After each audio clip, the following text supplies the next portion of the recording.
All right, welcome to Southern Fried Paranormal. This is your host, Len Dorman. I am here. I'm also here. But you see in the center, special guest tonight, Kellen, Buckley, and Justin Sutter. We will be talking with them in a very few minutes, as soon as we get this party started.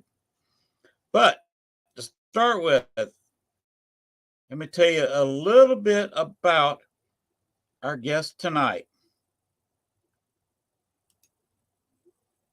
Oops, I pushed the wrong button. Oh well. We'll get this thing going right now.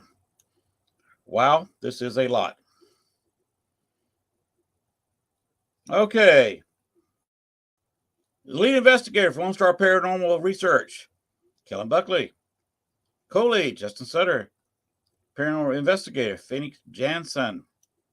And I've talked to Phoenix. She is a sweetheart of a lady. She will be my guest the 25th, I think, of next month of September.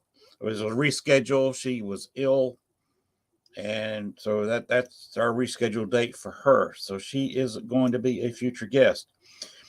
Lone Star Paranormal Research is a Texas-based, of course, paranormal documentation group. Each team member has been investigating for a number of years, and Lone Star Paranormal Research was officially formed in 2020. New group. When like-minded investigators started teaming up to do investigations. Hey, that's the best way to do it. We investigate any location claimed to be haunted and first see if it can validate any of the claims. At that point, evidence reviewed, depending on what we've captured, often follow investigations, building off the evidence collected. This is investigating the right way. I've had so many people investigate and say one and done. I'm not going there again. Well, you're not getting the whole story if you only go in there once. You never know what you're missing. Center evidence through videos, mainly on our Instagram page, but also YouTube. Many methods and styles of investigation, of course. Strive for the best methods for authenticating evidence and paranormal activity. Again, this group is doing it the right way. Try to keep our sessions isolated and contamination free, of course. EVPs and visual evidence are most valued. At this point, we feel like the age-old question of whether ghosts exist has been answered through our visual and audio evidence as well as personal experiences. The answer is yes. Yeah. Now the questions we're finding more valid is how do they exist, what it's like, what is possible in that realm, dimension, or state. These are a lot of very interesting questions, and I look forward to hearing some answers tonight. Yeah, we'll bring them out for just a few minutes. Bones, it is time to get this party started officially.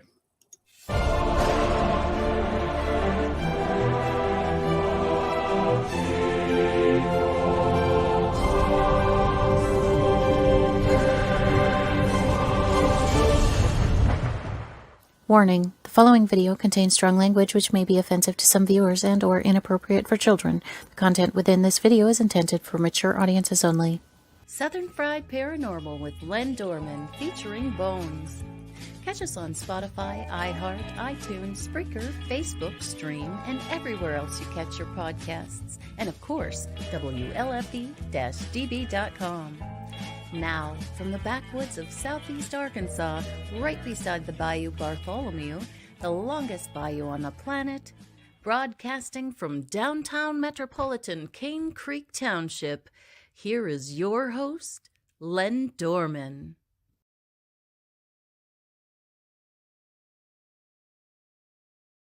Hello, everyone. Now we got some special guests tonight. I'm going to bring them right in here as advertised. Kellen and Justin, come on down. Hey, yeah. That was a cool intro. I really like that. It was. I like that a lot. Thank you. That was compliments of WLFEDB, the network that I'm on. I believe nice. Ted with a little voiceover. That was obviously not Ted's voice. That was a female voice. Yeah. He kind of put it together. I kind of wrote it, and Ted designed it, and he has a very excellent voiceover lady who helps him do the voiceovers for that. So it's kind of a team effort. So thank you.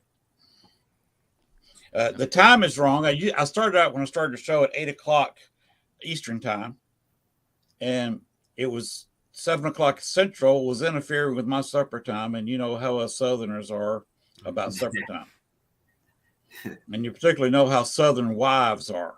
Yeah. Oh yeah.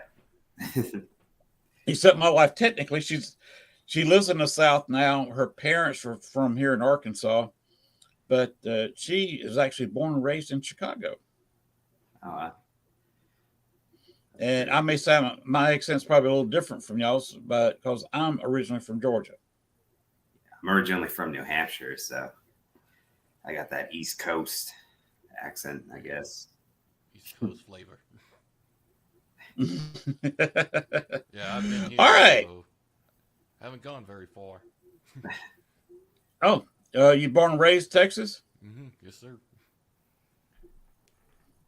You didn't like what? Oh, okay. What was that movie? The Vietnam movie. When he said, "Where are you from?" And he said, "Texas." Nothing but Oh, that's a Full Metal Jacket. Full Metal Jacket, yeah. yeah, Full Metal Jacket. Movie's great. Yeah, I just ignore that section. You just ignore that. Yeah.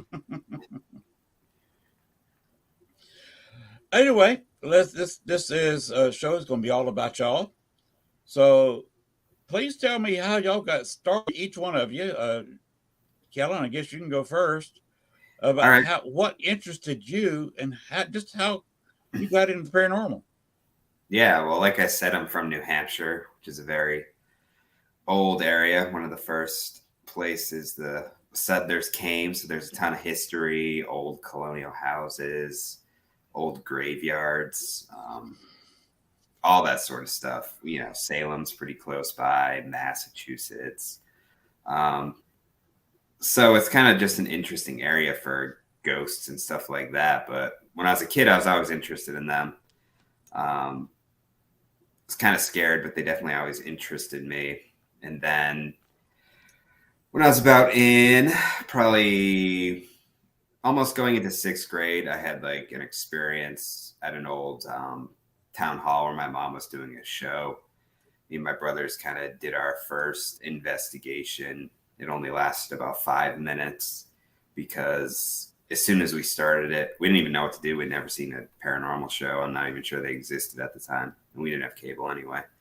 So we went in the room that was supposedly haunted and we just asked the spirits to make themselves known.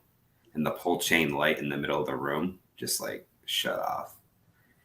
We all were running out of there. So that's kind of what made me like for sure a believer. Before that, I was skeptical. We were just kind of, you know, having fun. I was open-minded before that though. But after that, I was interested but scared. So I wasn't looking for them, but they were always like, I always found like the possibility of haunted houses interesting. So fast forward, I guess, just the general interest. Then in college, like I guess the paranormal stuff came out before that, but that's the first time I had the Travel Channel or anything like that. So I started seeing ghost hunters and ghost adventures and stuff like that. And I just loved it. I'm like, wow, that's crazy. And I always just wanted to do it as a job. So then after college, I'd investigate some graveyards and go on a bunch of ghost tours to the outsides of buildings and stuff like that. And then when I got down to Texas, I did some more of that. And then eventually in around 2020, I just met some people, one of them, Justin, and just started getting into it a lot more during COVID and all that. So yeah, we've just been investigating really hard since like 2020. And Okay. Yeah. Where'd you go to college out of curiosity? Vermont at Green Mountain. I have a fine arts degree. Okay. Fine arts degree. Okay. Yep. All right. So, yeah. And then of course we, started paranormal research and we'll talk more about that. Okay. Justin. Yeah, Justin. So, Justin, your turn. I'll just go straight to the short answer. I saw, just like Kellen, saw the TV shows and just wondering if it was real. And I think the first real place we ever went to was Waverly Hills. This is back when, when it was everywhere. All the TV shows were going, and Right. this was, I think we ended up going 2011.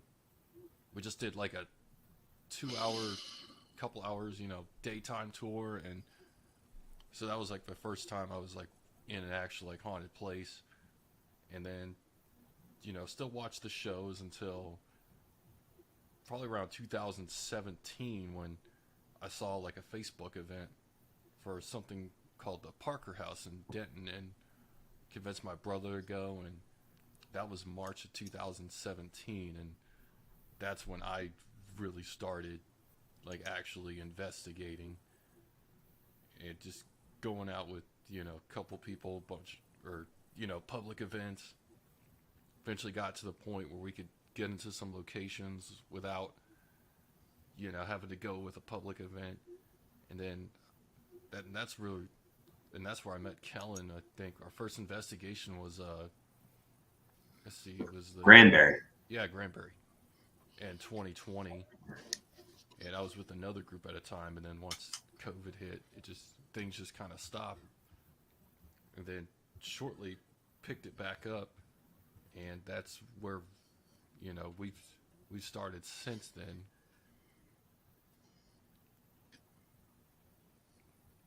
Yep. Yeah, Okay.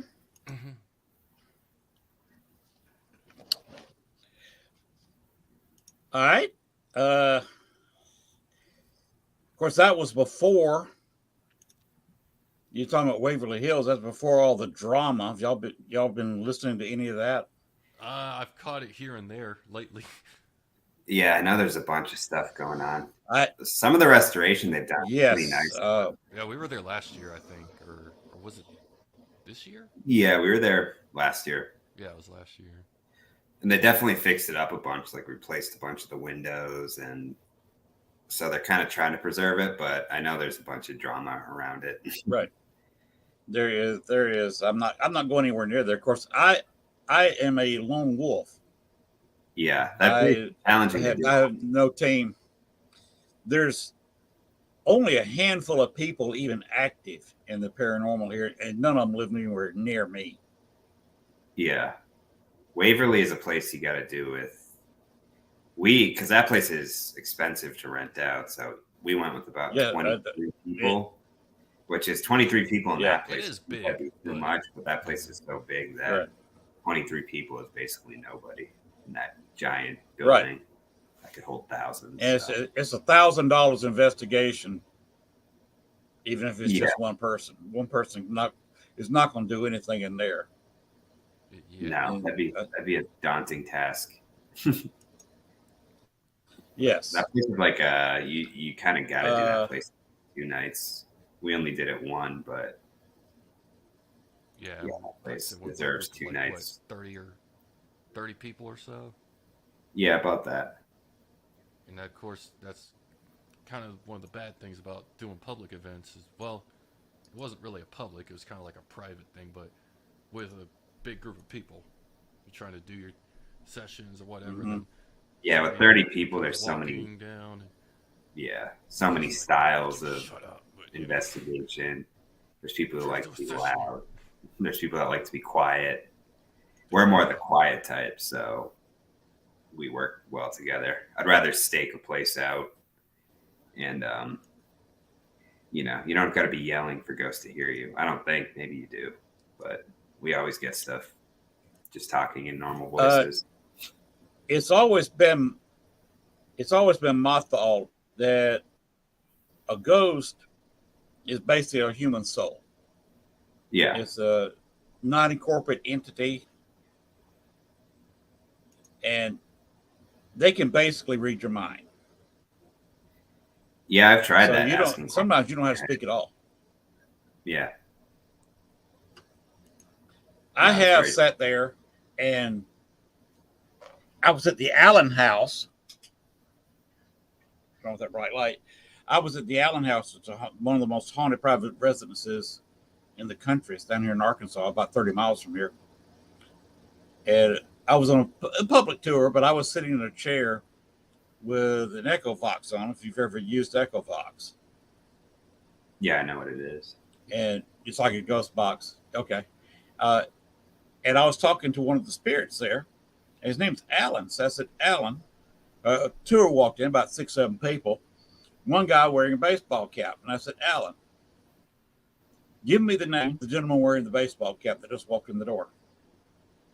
Alan immediately gave his name. Now, remember, this guy just walked in the door. I'd only seen him for maybe 10 seconds. Yeah, so it's like telepathy. Alan picked up his name immediately when he walked in. Yes. And the guy, he left the tour and the building. Yeah, that's why I think a lot of Elvis left. Yeah, a lot of it has to do with like your intention. Like we always, I don't know. So yeah, it's kind of your inner mindset. Like, why are we doing this? For one, obviously, I like making the videos and getting evidence and stuff like that. But it really is kind of just like your overall kind of aura. And I don't know.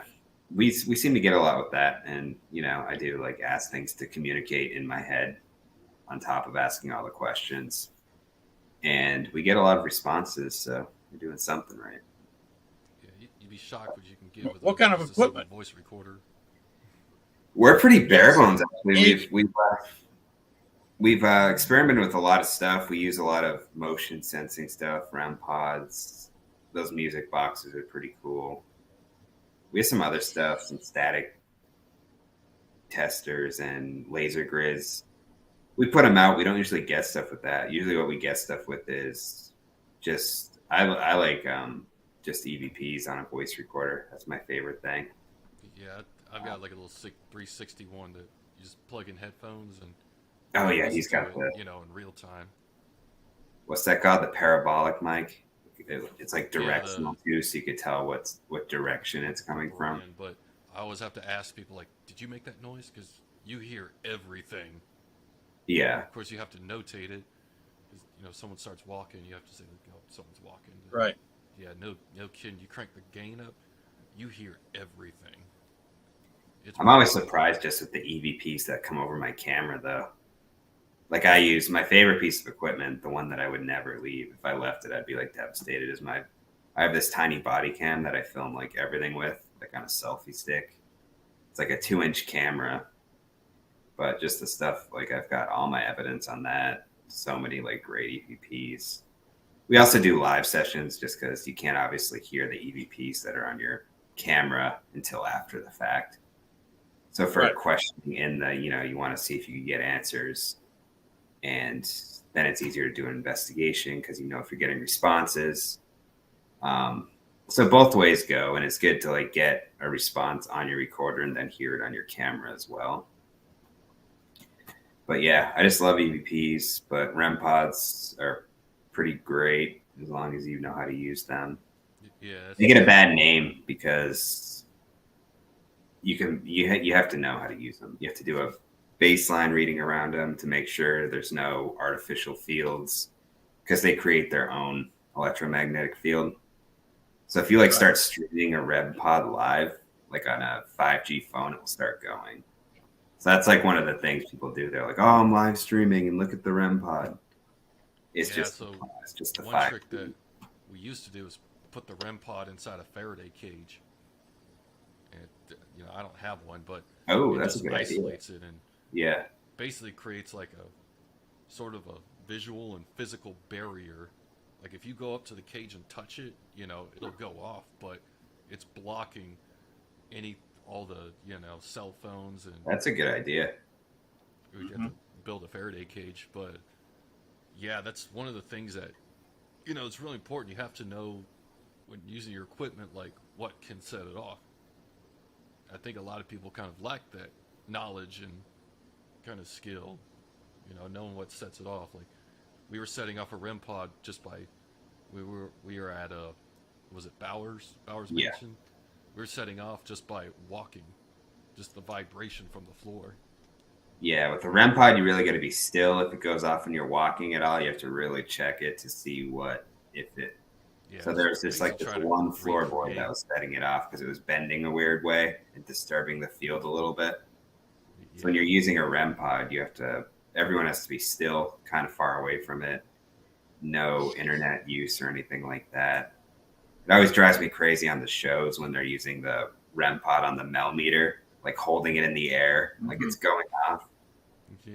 It's like any shaking will set that thing off. So they'll like shake it a little bit and be like, oh, it's like, come on. Like, really? It's a cool effect. Yeah, I guess it does for TV, but if you're not an investigator, you probably think They'd never use tricks. Yeah. So just the way I look at it, every piece of equipment can be tricked, so you have to know how to read it properly and know how to use it. Yeah, like radios. Right. Just hitting the little call button. Like an SLS cam, we got some great stuff with that on our last trip. But if you point an SLS cam at like a chair is like the same point, like it's made as like the width of your shoulders, so it will trick it out. So oftentimes it will look like there's a figure sitting in the chair because the thing will just map it in. Yeah, or lamps. That's another. If there's a bunch of points and some of them like just happen to be your shoulder width, it will also map in. But I've seen boxes mapped in. Yeah, you really have to be careful and kind of like it's not even appropriate to use in all situations because if there's a bunch of junk around, it's like okay, there's no point because it could be going to the points. But the last place we were at was like a great example because it was a mansion, but it was like completely empty of furniture or anything. So there was really nothing to trick it out. And we got a figure standing in the shower, like taking a shower. So it wasn't any of our like reflections or anything because we weren't even moving. This thing's standing there like scrubbing, like all this, standing in the shower. It's crazy. Yeah, it's kind of. So like that's what kind of background? What kind of background did the shower stall have in it? It was like that tile. Was there a pattern? There was a pattern. It's like one of those shower curtains that like goes all the way around. Right. You know, like those old. And it's just plain white. There's no reflections or. The thing, if it was just standing there, that would have been one thing. But the arms are like crossing and everything, like you would in the shower, and it's like bending over, like scrubbing its back and stuff. So there's too much like intelligent movement. It wasn't just like a weird map in, like kind of spazzing out like they sometimes do. Yeah, and it has to be a 3D object. It's not like there's a shadow on the wall and it's detecting, you know, the 2D shadow. Like it has to be, you know, the way it works is it's shooting hundreds of IR lasers. And it's using that data, you know, the distance. So it has to be a 3D object. Yeah. So that one worked. And it's best if they're standing like out in space. Like we also got one that like followed us down the stairs and it was like right in the middle of the staircase. It wasn't even against a wall or anything. So that one was pretty interesting. So SLS can be interesting, but there's a lot of false positives.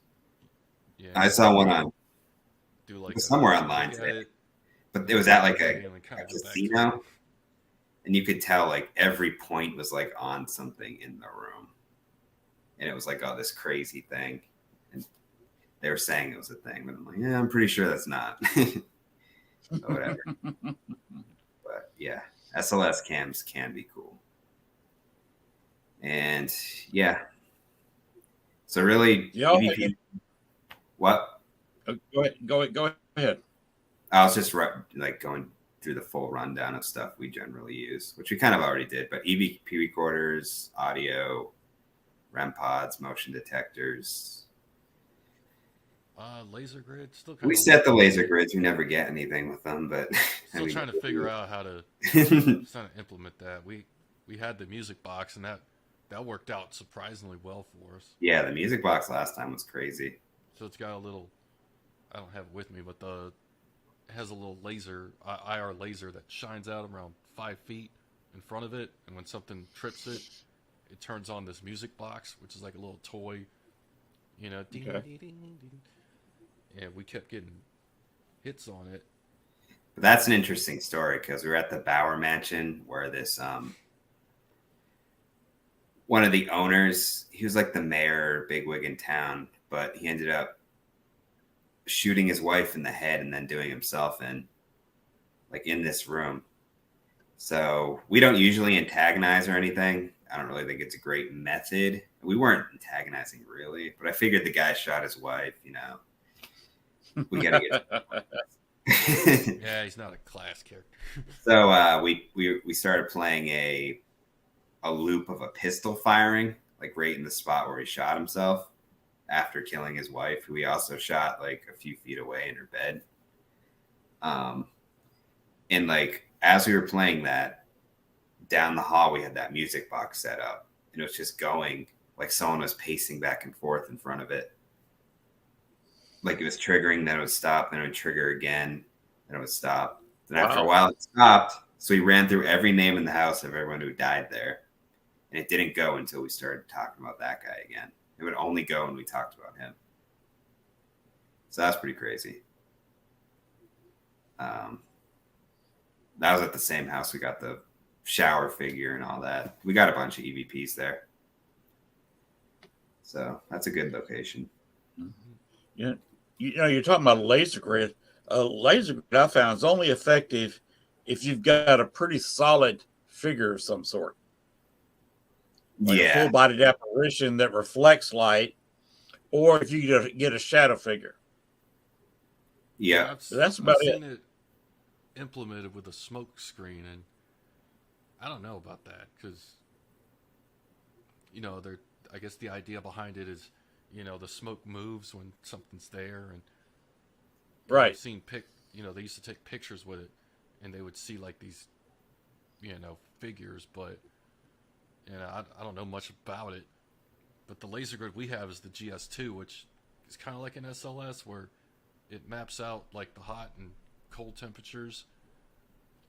And then I also have the little thing you put on the other side where if it trips the laser, like it'll count it. But I haven't really figured it out, like what's the best method to kind of implement it,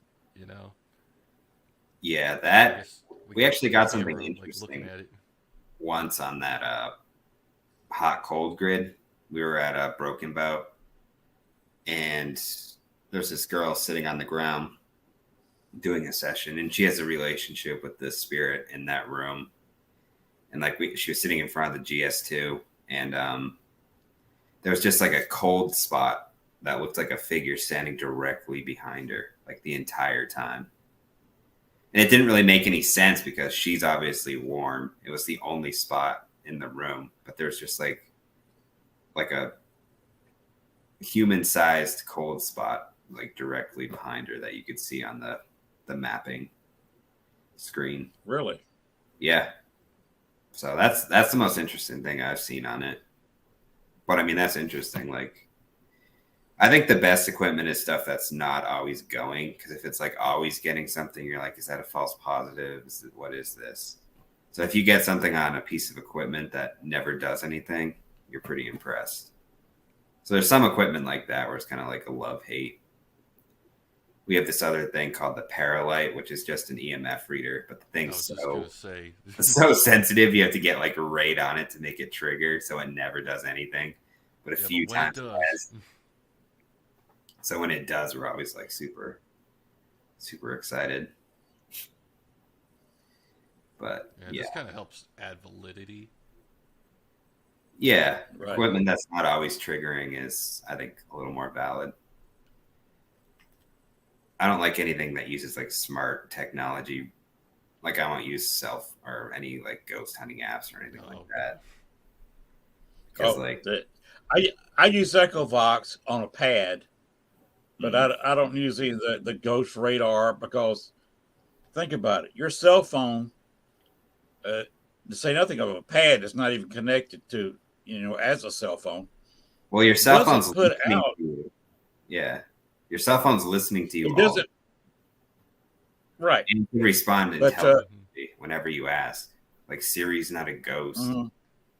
Like you can make your cell phone answer the other end you want. So it's like, You basically use that technology. You write like ghost whatever on it, and then it answers you intelligently. Mhm. Okay. But I'm talking about believe that. the ghost radar. Your phone doesn't put out any kind of radar signal. There's no way yeah, that worked. Yeah, at least the other app you're talking about, you know, it picks up radio and like that. I can actually believe because other Yeah. devices do it. Right. I've gotten some interesting stuff on EchoVox. yeah, I got a voice. We'd gone about 3 hours, nothing, absolutely nothing, and we're just letting it run. Just about getting ready to leave, and all of a sudden they had this horrible noise, like somebody dragging something across the floor. It was a loud vibration noise. And a male voice come on there and said she's wearing a blonde hat. Female voice came over and said she's what? She's wearing a blonde hat. Look. And then I heard laughter, then the dragging noise again, and I never heard anything else over it. So I didn't really hear it clearly then. Took it home, started listening to it, and it was plain as day. One of the people with me, she was a ghostwriter, but she has a habit of wearing a long blonde wig. And back at the foundation where we were, from the extremely early hundreds, back then there was no word for wig. The wig word hadn't been put out yet popular. They called, when you wore a wig, they called it a hat. So the couple, that it wasn't her real hair. Very observant. Right. It's obviously not a real hair. They were making fun of her wig. That's funny. That's interesting. There's no way to fake that. Yeah. Yeah, because it doesn't have a camera, so there'd be no way to like see, and especially like to tell that it's a wig. It's pretty interesting. Yeah, sometimes I didn't record it because I was sitting there. That's always the worst when something cool happens and you're not recording. It's like that. Yeah, or you just miss it. No, I mean, I could have recorded it, using my voice and somebody else's and faked the whole thing. Oh yeah, but I didn't. Oh yeah, but yeah, I do have that. I did have the recorder on. That's how I heard it. So somewhere, and in all my archives of stuff, I've got that recording. Yeah. Do you like label all your stuff? Like when I'm reviewing my evidence, I have like a book and everything. Like every investigation, I label everything, so I can go back to it months later. I find exactly everything I want. I really try, but we moved from Chicago 6 years ago, and moved down here to Dumas, Arkansas, and then moved to Star City. Kind of a bang, bang, bang. Oh yeah.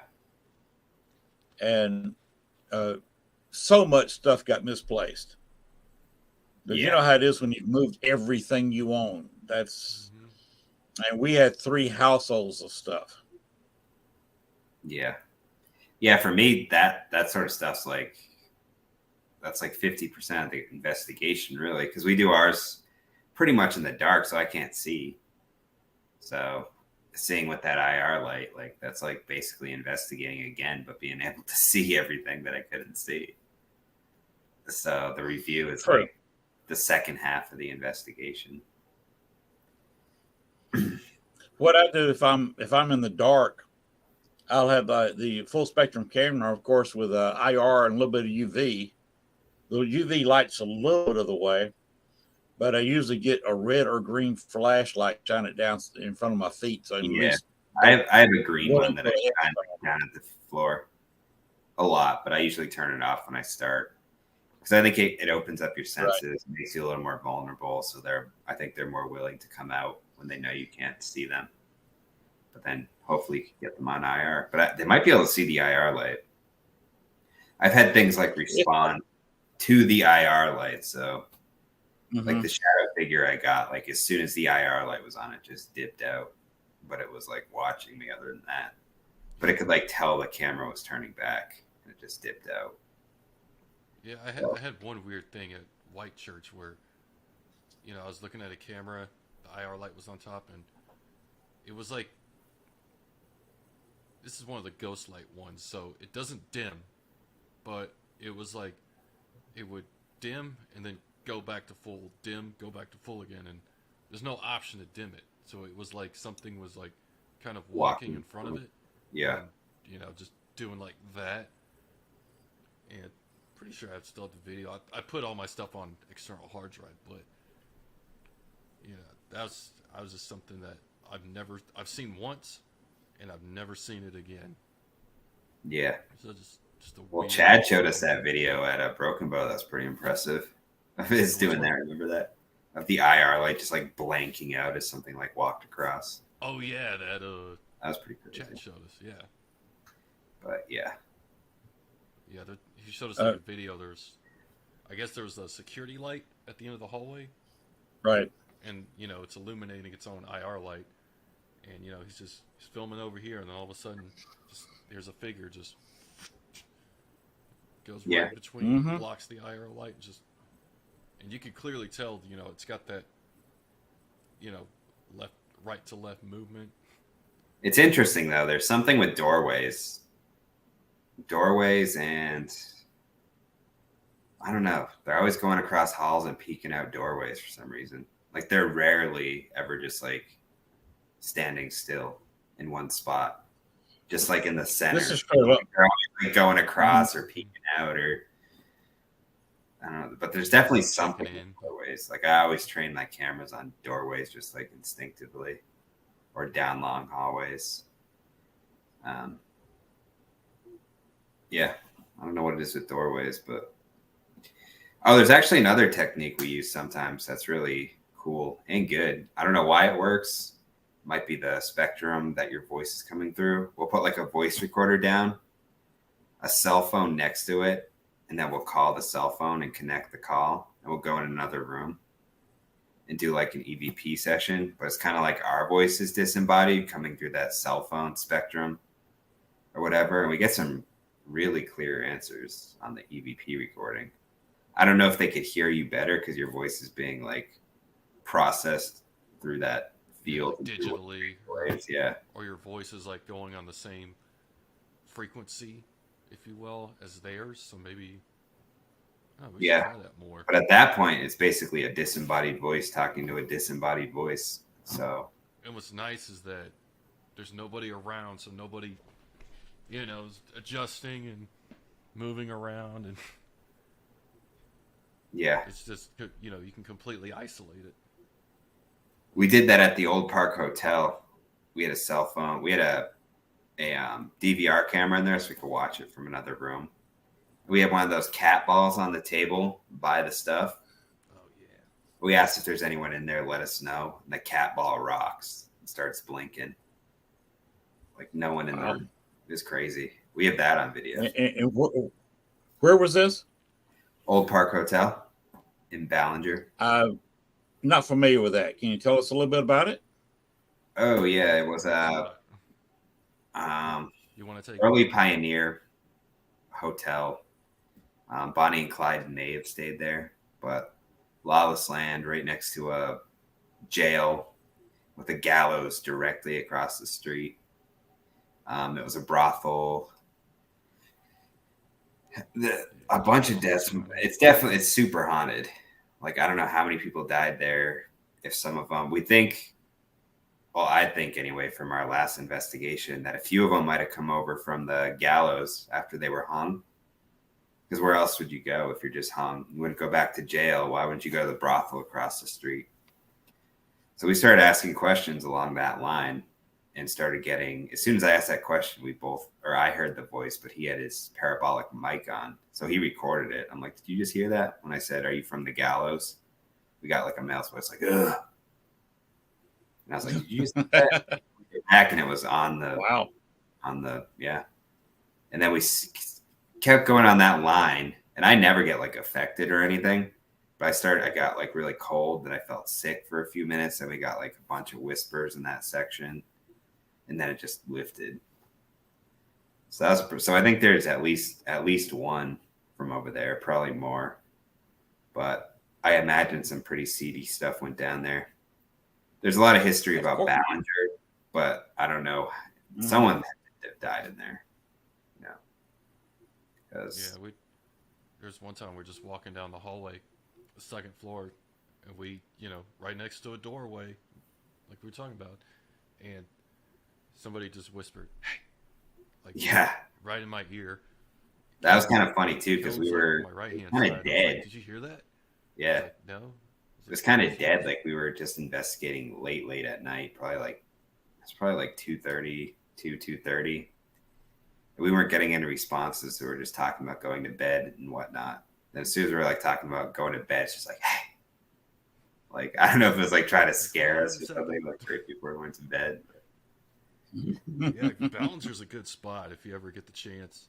It's about 3 you'd hours love that west place. of Fort Worth, but it's a good spot. Oh, is it around Fort Worth? It's like 3 hours west. I mean, Texas is massive. It takes 17 hours to drive from one end to the other. Yeah, but it's a pretty good drive. But I think it's definitely worth the trip, and it's definitely affordable.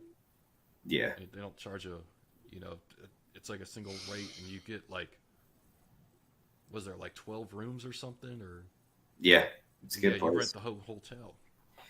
We're actually doing it. Stay. Yeah. Oh, really? We're doing it next month again, so it should be good. Yeah, just finally get it without Happy hunting. 15. Yeah, no, it should be good because every time we've gone there, it's kind of like it's pretty well known, at least in the area, and I guess in general. So it's booked out a lot. So every time we've gone there, we've had to go with a group that's not our own, like construction. It's just kind of who's ever there.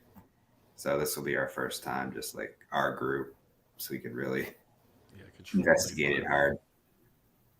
And we've never not gotten anything there. Every time we've gotten some crazy stuff. At least EVPs. And we got some weird anomalies there too. But just like light anomalies, I guess. I don't even think they're light anomalies because they reflect light. I always call them light anomalies. But I don't think they produce light. I think they reflect light. They're shadow figures which absorb light. You can't see through them. But then there's the white type. They're just like... Yeah, they're like strobe and... It's just like energy that condenses, and I think it reflects your IR light. So we think it's lighting up itself, but it's not. I have seen figures that only reflect IR light. If you shine much of anything else at them, it just goes right through them. Yeah. I have seen one or two that would reflect UV light, but only a couple. I've seen two of the white figures with my own eyes, so that means they can reflect just normal spectrum, but it's very rare. It is rare. I saw the famous white lady in room 205 or something like that at Waverly. There's a famous apparition that walks across. Oh, yeah, 502. Yeah, 502. Yeah, I saw that. Every location has the white lady. Yeah, the white. That's weird how they like wear the same clothes. Like every kind of ghost like kind of has its own thing. There's always a lady in white. There's weird things like that. I think the way they use light or form or the light we're shining on them, most women look like they're in white even when they're not. Yeah, that's true. Yeah, that's a good point. I think the technical term gray ladies, but they're more white. If you've ever seen the photo of the white lady at Bachelor Grove, if you look carefully, she had some rather large spots that were some kind of dark color on her dress. Oh, interesting. Probably like floral pattern or something. It looked like they were just circles. Like polka dots? Pretty good sized circles. The circles must have been about this big. Must have At been like least a as big, maybe a little bigger. 1960s lady or something. What was it? The Lady 18. of Hollow 18. Oh, Night. 18? Maybe they wore Yeah, polka. the lady in back, the white lady in Bachelor's Grove died in Bastards. 1880. She usually appears that dress. Seen her wedding dress. It's the same dress that she was wearing. That is a wedding dress in 1863 when she got married. Oh, is it the lady who's sitting down on the? Of the stone. Yeah, I've got it pulled up. Yeah. I've never seen one, but there are some apparitions with like actual full color to them, which is weird. Well, that particular one that Justin's looking at was taken by Dale Kazmarek, and who has a Ghost Research Society in Oh, I think I've seen that. 1991. The lady sitting. Is it in a graveyard? Yeah, there's like a Yes, tree in on the Bachelor's right, Grove and then Cemetery. she's sitting there. Yeah. Yep. I found out who it was. It took me 2.5 years. It's Amelia Patrick Humphrey. The reason Yeah. she's not buried there, which was why everybody stumbled with the research. They couldn't figure out why she was appearing there. That stone got drugged there. Nobody knows where that stone came from. Come from elsewhere in the cemetery because there's no grave where that picture was taken. She come to find out that it's Amelia Patrick Humphrey, and she used to come to the cemetery every evening to visit her firstborn child, who is still buried in Bachelor's Grove today, that died at 11 months and 4 days old. No, that makes sense. The child died in 1865. Yeah, that'd definitely be motivation to go there, visit. Her husband, John Humphrey, basically founded and created Orland Park. They bought a cemetery plot in Orland Park, but it was not ready for burials until 1869. So when their firstborn child died in 1865, they buried her in her family's plot, the Patrick plot in Bachelor's Grove. And when the Bachelor's Grove was closed in 1988, 87, they asked anybody they could find to come get their people, and about half the cemetery was removed. Half the bodies were removed. Do you think there was no Humphrey or Patrick family member anywhere near the Chicago area, so the Patrick plot has still got about 6-7 people buried there. Yeah, I wonder if that's like, it could be residual if she like sat there a lot with like that strong emotion. If she just like visited. The only time she's ever been there. Oh, really? She was caught crying in there a couple of times because the place had some bad mojo because it been desecrated so badly. Locals go in there and kick the stones over. We'd go in there and go in there with a few gorillas and pick up a 300-pound stone and set it back upright. It might make a week upright before some local yokel come in there and kick the stone over. I feel like that's some bad luck on your part if you do that. It's not a good idea. Well, some of the stones have been stolen. Oh, I'll tell you this story since you said bad luck. Way back in the 70s, a stone was stolen. A guy managed to get an over 200-pound stone somehow, got it out of there, put it in his truck, and took it home and put it behind his garage. It was found there in the 90s, late 90s, early 2000s, after I got to Chicago.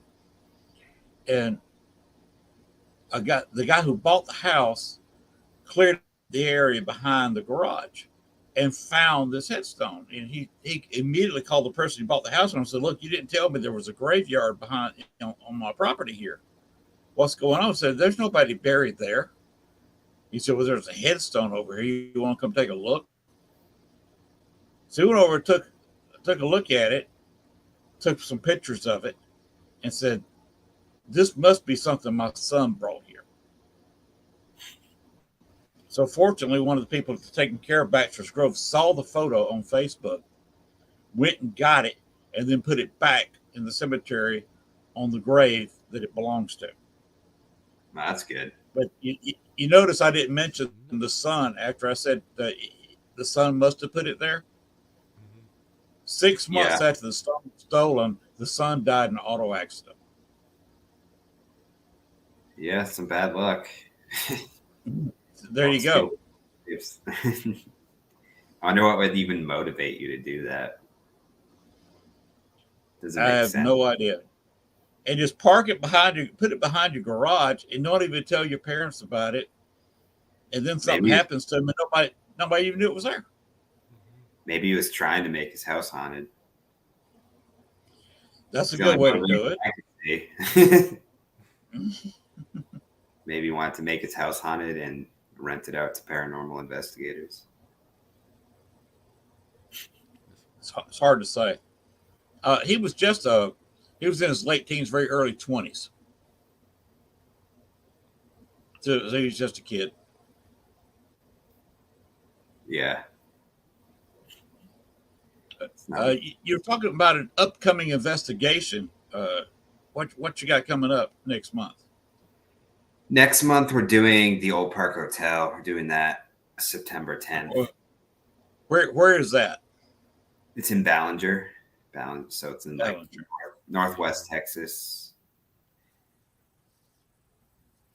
So that's the hotel we were talking about with like the gallows and all that stuff across the street. So yeah, that's what we got immediately coming up. After that, I know we got some stuff. It's kind of in the works still. So yeah, I know our buddy John says he's got a spot for us, but that's it. He won't tell us nothing about it. Yeah, so I can't say what that is. Like I got a great spot for us, but he won't tell us what it is. So I'm like, okay, so I can't advertise it. So we're doing. We're doing that. Yeah, surprise us, please. Yeah, maybe we shouldn't talk about that one too much. I don't even know what it is. So yeah, apparently it's someplace he's never talked about. We've known him for years, so it's like it must be pretty good. Yeah. Well, I wish all luck. That we went through. It's the old bookseller. It's kind of like in Temple. Spot. Yeah, the bookseller in Temple was an old speakeasy back in the day, and now it's like a bookstore / comic book store / sports memorabilia. Yeah, but that one I just like. It's crazy haunted. Like I was surprised. It's just not that far from me. It's in Temple. So it's just a weekend. He's like, yeah, you want to come investigate? I'm like, yeah, sure. It's not that far. You know, any place is fun to investigate. I always go in with an open mind. That place is like sneaking a lot better than some places we've traveled a long time to get to. Yeah, and then you don't get anything. But we were like, in the back room? Yeah. I forgot what John asked, but then we heard that like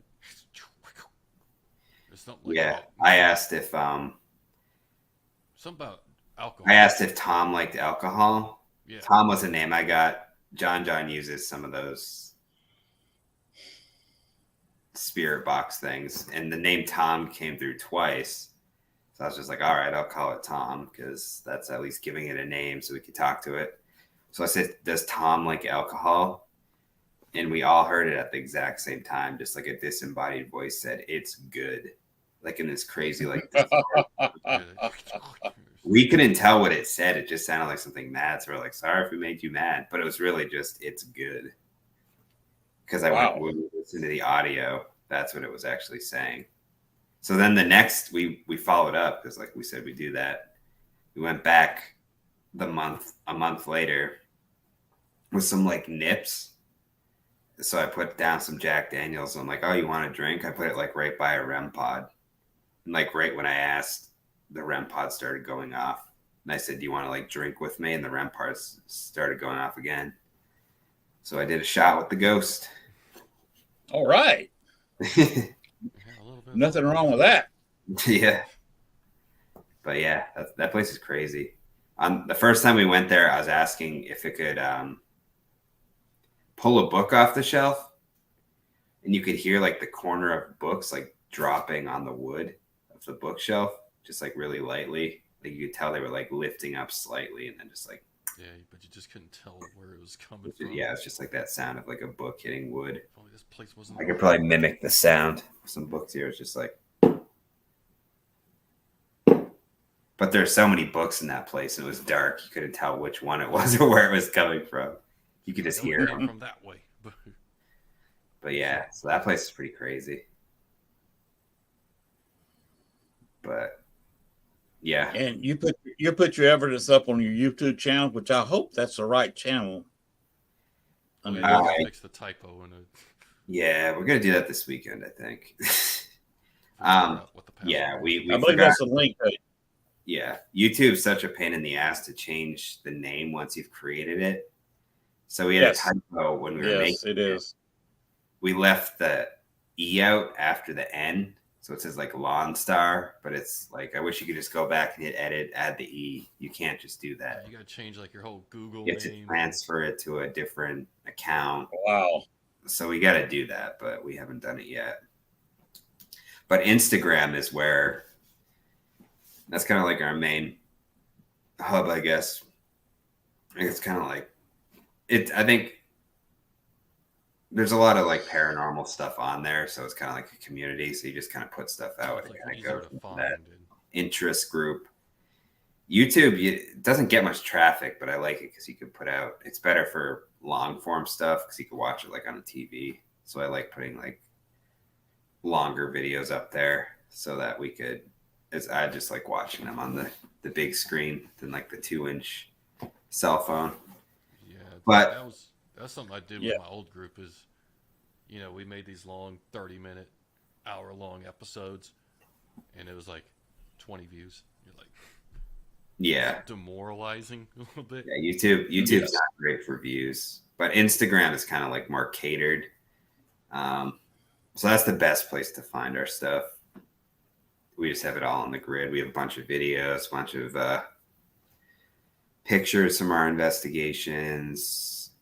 Every investigation where we get stuff, I always put it chronologically, just like the highlights of the investigation, all the evidence we got. So yeah, do you have Instagram? You should check it out. Yeah, I actually have Instagram. I have not put anything up in there yet because I haven't really been any place since I started the account. And these shows last at least the shortest show I think I've done for one person was 1 hour. Most of them average out to be an hour and a half, hour 45, and that's cutting the show off short. I have done a 4-hour show, and that's just on YouTube. 4 hours? That's like a half a work day. Instagram, the video's too long. It just doesn't like it. Yeah. I think they fixed it, but I don't know. They could be wrong about that. What's the limit for a video on Instagram? On Instagram, I don't think I've gotten some. I've put one up that's 20 minutes, but I had to downscale the resolution to 720. Yeah, you got to compromise a little bit. Yeah, but it's generally played on a tiny screen anyway. So yeah, you got to change the from if you're using like 1920, you got to invert it. So you know, instead of that box, it's going like that. Now you can put it full screen. Well, it just shrinks the thing, so it's not. It does shrink it. Yeah, it does shrink it a lot. So instead of 1980 by 1080, you got to swap it. So it's 1080 by 1920. Yeah. They downgraded too. Like you used to be able to turn your phone sideways and then hit like the expand, and it would go to like your full screen. Now it's just always the little like vertical. It's not great. I guess they were using too much bandwidth the other way. It could be. Yeah, I'm not I don't sure. really know what the issue was, but I think they're trying to compete with TikTok too much because TikTok With the only real 3-minute videos. right. YouTube's trying to compete with that. They've got YouTube Shorts now. Yeah, everyone's, Yeah, there's which a is lot of people good. that Someone needs to compete with that because it's just Chinese spyware. I was gonna That's say there's good. a lot of people who start second channels just for their shorts, and I'm like, why don't you just put that on your main channel? I don't know. Yeah, Well, what do I know? we had a TikTok. We put a few things up, and I'm just like, nah, I don't really care about the TikTok crowd in general. So You get views, but you don't really get engagements, and that's kind of what yeah, I'm looking for. yeah, rather like, yeah, like I feel like our stuff on Instagram, like I actually get like some comments, some like private DMs and stuff like that. So it's kind of a nicer like community just for like actual interaction. So yeah, if you have stuff, I'd recommend putting it on Instagram. But yeah, our Instagram is Lone Star Paranormal Research. If anyone listening wants to check it out, we're gonna have this weekend. I'm gonna edit that the SLS figure in the shower, so that will be up there. Yeah, he messaged me, and he's like, I'm gonna work on that shower scene this weekend. I was like, whoa, well, we're that kind of channel now, huh? No, I didn't know you did stuff with Pornhub. Yeah. Yeah, I could put that on there. The first ghost video on Pornhub, a ghost showering. Yeah. Just clickbait the video. Of course, you got to ask the ghost if they're hung or were hanged. Yeah. Oh man. Or of course, what's funny is when they say both. Yeah. Oh my goodness. Hung and hanged. But yeah. Yeah, hung you got to go to Pornhub to look for. Hang you got to grab a Ouija board or a ghost box to try to find them. Yeah. Yeah, I can imagine all the dumb titles and Yeah. get creative. So this weekend I'm gonna put that up. The next weekend I'm probably gonna put the scene of the us playing the pistol firing and the motion detector going off like someone's walking in front of it. So yeah, we got some cool stuff coming up. I love creating stuff and just kind of editing out all the dead space. Because a lot of the mistakes people make when they put up like paranormal videos is they leave like all the space in between everything. So they make you watch like 10 minutes of nothing. So why not just cut out all that nothing and just get to the good stuff? I feel like some of them Right. do it for ad revenue, or Yeah, maybe, but it just like makes it so much Snapchat, more if you dynamic. watch like the end where it's like, I don't know, there's this where it's like, you know, the thumbnail image is like what you're looking for, so you hit it and then it shows you like 4 different things, so you got to watch the 4 different things before you get to the one you want, or Yeah. something like that. Or Yeah. What kind of software do you use when you're editing your videos? I'm I cheap. use Vegas. Yeah, I just use the DaVinci Resolve free version. Yeah, DaVinci's a good one. It's pretty You don't good, want to yeah. pay money. You can pay money and get the upgrades, and then it will be like, but I don't really need them. The upgrades are like screen fades and stuff like that, so you could like have it fade into scenes, but I don't care about that. That's not what it's about. I could do everything I need just on the free version. So I just use DaVinci Resolve. Yeah, and Okay. I think I use Vegas 18. I stopped paying for it afterwards because I was like, because you know it annoys you every year. Like, hey, guess what? There's a new Vegas 20 or whatever, only $150, and I was like, I got mine for free. Like, no. Yeah, I've noticed like the Still sound works. quality on your videos is better. I don't know if it's just your computer or mixing stuff, but Or their resolution or rendering, but you know, eventually they'll stop supporting it, and I'll be forced to go somewhere else. But just get DaVinci. DaVinci's good. yeah, I'll just keep it the way it is. What do Yeah, you? I got to learn how. I got to learn how to do that. So that's the one of the reasons I don't really have that many videos posted on this channel is because I'm a boomer. I'm 66. Yeah. So it's hard. Video editing is just something I've never done a whole lot of. Yeah. Yeah, I mean, I kind of took multimedia, and then me and my cousins did a 48 film challenge, which Okay. you have 48 hours to make a film, and it's kind of funny. Ours was about a killer mime, and I had to edit it, and they're using real nice 4K cameras, and you don't realize like how saturated the image looks, so you have to go in and color correct it and all that, and sometimes it's just a pain. Yeah. I think it's enjoyable though. It I looks love like a editing. movie, Yeah. but it's definitely something that you just gotta kind of sit down with and just monkey with it. Yeah, I taught myself. I just watched YouTube videos basically. Yeah, just do that. That's what I'm going to have to do. They do have videos out for DaVinci. Oh yeah, yeah. Everything I I might wanted look to that learn, up. I just looked up because Okay, it was hard I at appreciate first. that. I'll have to look that up. First few videos, everything I wanted to do, I had to look up how to do it. But now I It's just look at my Yeah, work. it's just like Googling whatever you're trying to do. Like just type in the question on Google. Yeah. But A lot of times there's channels that are like devoted just to teaching like a specific program. Like Reaper, for example, what I use for audio stuff.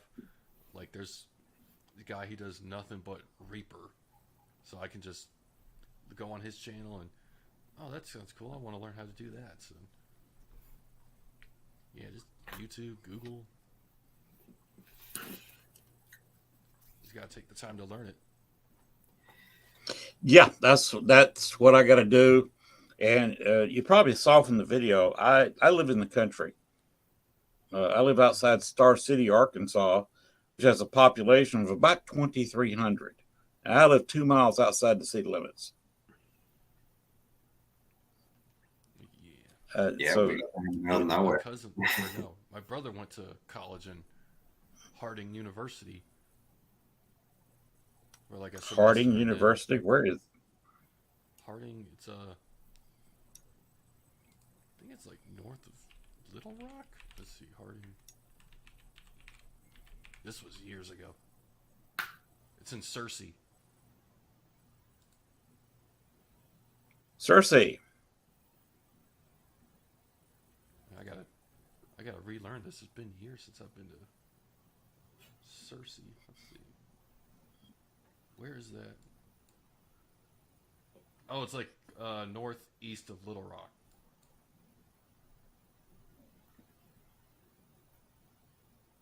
Yeah. Basically, it's almost straight north from me. Probably about 100, 130 miles or so. Oh, I think last time we went there, we went to Graceland. Because, we were visiting my brother and like, hey, let's go to Tennessee. And Right. Go to Graceland. Because you're not far from Memphis in that area. Yeah, and I wouldn't want to go back to Memphis. It's not that great of a place. It sounds like there was a song put out for that. Going back to Memphis. Sounds like if a you two song. y'all, huh? Sounds like a song. If it's not a song, it should be. Yeah. I think it is. If y'all don't mind, it's a little past halftime, and I did promise a couple of people I'd show a little something at halftime. Okay. If y'all want to comment on this, if you've heard of this, non-con, September 23rd to the 25th. Cool. Where is that? I'm trying to read it. My eyes aren't that good. September 23rd and oh yeah, you just said that. Where is it though? The print's very small, Yeah, but I got the contact there. You just got to blow it up and try to look at that. This is something you can see on Elementary TV. school that's on the top. Pottstown Elementary School. There it is. Thank you. I forgot where that was. I'm not wearing my glasses, so I've got I got to crawl into my camera here to look at. Mine aren't that good. Pottstown Elementary School, which is a very haunted location. I believe that is. That's a pretty big school for. Mm-hmm. Oh, a 2-story. So I believe Dale Kazmarek is going there. The one that took the picture of the lady on the stone. Oh, really? Back in 91. Yes. Okay, got another one here. You know, I want to comment on it. If not, we can talk about this one. Oh, the Holiday Inn. Paranormal. Yep, the Holiday Inn. Sounds like Phoenix. San Jose. San Jose. So they've got quite a bit going on there. Looks like a one day, 10 a.m. to 6 p.m. If anybody's out in the California area. Well, going back to the elementary school, looks like Ghost Brothers was there. At the Pottstown. I think there were. Also, you mentioned Ghost Brothers. You know, I talked earlier about the Allen House, where I got the one ghost up there named Allen. Everybody calls him Allen, even though it's his mother's maiden name. That's the Allen House, and that's where the Ghost Brothers filmed their first episode. Oh, really? That's pretty cool. Yes, they're cool. Yeah, they're pretty fun. And here's one more: Mineral Springs Hotel at Alton, Illinois. You ever been up there? I have not. This is an interesting place to go, so I've heard. I know some people who have gone there several times. So if you know somebody that's a repeater at a location, it must be a good location. Mm-hmm. Yeah. It's coming up in a month. Pretty good amount of stuff going on. I mean, door prizes, really? And for $30 each? As if the ghosts weren't enough. Maybe you win some equipment. Some cold hard cash. So you got guided investigation, site history. A guest earlier, about 2.5, 3 months ago, gave me this and said, you know, I'd appreciate if you throw it up there in halftime. So I said, sure. You're having an event at a popular place if you're from Illinois. I personally have never been to this one, but that is a well-known location. I think there, if I'm not mistaken, close to that hotel itself is a Civil War cemetery, because that location was used as a prison camp. Oh, nice. Oh, yeah, I was one of these camps war stuff. We had to get to Virginia one of these days, or anywhere like that, basically. Do some old battlefields. You're looking at the only person who ever organized an all-night investigation of Camp Douglas. This prison camp out at the time in the 1860s, outside of Chicago. Now it's well inside the city limits and north of Soldier Field. Now, I know you've heard of Soldier Field before. Oh yeah, the Chicago Bears. It's actually a mile or so north of Soldier Field. You can actually see the stadium easily from there. It's kind of a lot of people around there. They got some condos, but there's a public park right beside it where the headquarters used to be. Interesting place. It's unmarked. You wouldn't know it was a Civil War place unless you dug into the history of it. But between 4,000 and 6,000 Confederate soldiers died there. Yeah, I don't think people realize like how bad those POW camps are. I mean, most of those soldiers died from diseases and anyway. Yes, they intentionally started scurvy there. They cut off. Somebody used to run a Sutter store and sold fresh and vegetables, and they threw them out of the prison camp because they wanted to cut the prisoners off fresh vegetables and fruits, because they heard what was going on in Georgia, in Andersonville, and decided to take out their anger on the prisoners there at Camp Douglas. and most of the camp come down with scurvy. Jeez, that's rough. That was intentional. There was bushels and bushels of vegetables for sale just outside the prison camp, and they wouldn't even let the prisoners give them money to go over there. They were begging them, say, "Look, we have money," and they wouldn't go buy it. Yeah, that's crazy. That wouldn't be a good situation to be in. That'd be rough. No, that is a fairly haunted location. Yeah, I organized a public investigation of the place. If you want to read about it, look up this book, "To Die in Chicago" by George Levy.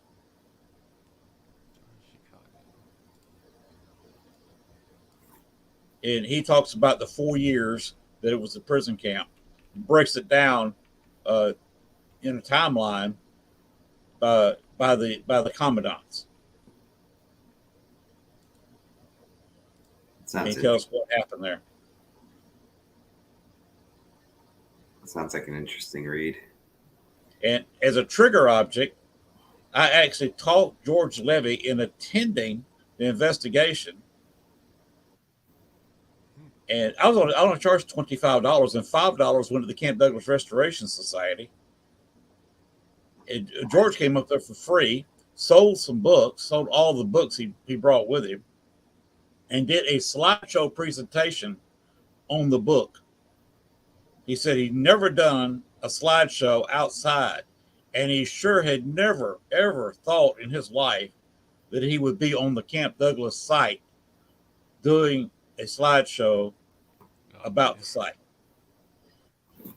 And that's about as big a trigger object as you can get. Yeah. Did he trigger any activity? Dale Kazmarek, same guy with Bachelor's Grove, he is based out of Chicago, by the way. He got, due to the presentation, he heard several of the units, the Union units that were guarding the prison camp. And he got a guy talking, so what unit were you with? And the guy named the Union unit. And it was one of the units that George had told us about in the slideshow that guarded the place. Wow. I was at another location, and we got a woman's voice. By the way, you know what a Sutter store is, don't you? I don't. A Sutter store? Yes. Do they sell, well, Besides being my last name? yeah, it is his last name. I was trying to make a joke. I was trying to think of a joke fast enough, but I couldn't. A Sutter store is somebody who sells general stuff, basically anything. Oh, like a general. They have a location. Yeah, it's a very small place. Their inventories are not that great, and they just sell basically anything they can find. You know, if they find a bushel of apples, you put them in there. If you find pencils, you know, at a wholesale price somewhere, you buy those and put those in your Sutter store. So it's like a Big Lots, an old-fashioned Big Lots. Yeah, except you're in maybe a 10 by 10 location or just a tent. Whatever you can get a hold of to sell that you think will sell, you get it, you take it in there and sell it. And they finally run them out when they wanted to, because they were bad about going out and across the street or wherever they could get vegetables and other products to eat. In the Chicago area, of course, there was quite a bit there. There's quite a bit of farmland around there at that time.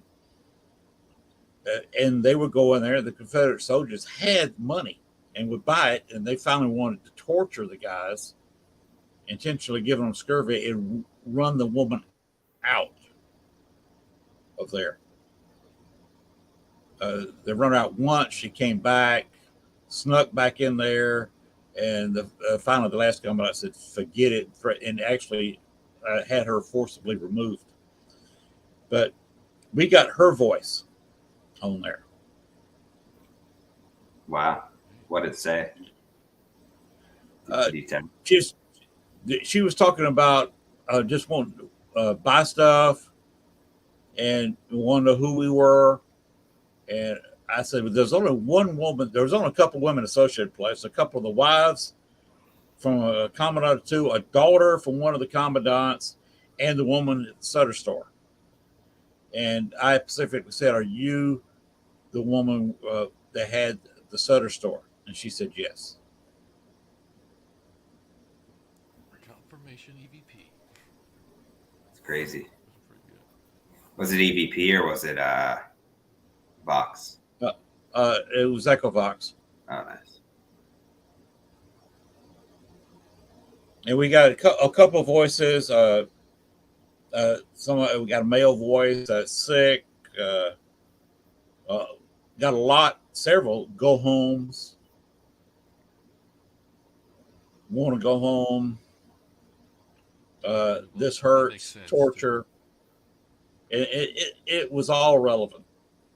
Yeah. It's pretty crazy. So the place is haunted. But if you ever want to go back in there, don't go in there stone cold. Well, one, you got to get a permit from the city. Mm-hmm. But what we did, we went in there several times before that to see if we could get anything, which kind of fed them some energy, where they kind of got used to somebody talking. And we had a fairly active night when we were there. You could see lights running through the grass. Oh, interesting. And you'd occasionally get a meter.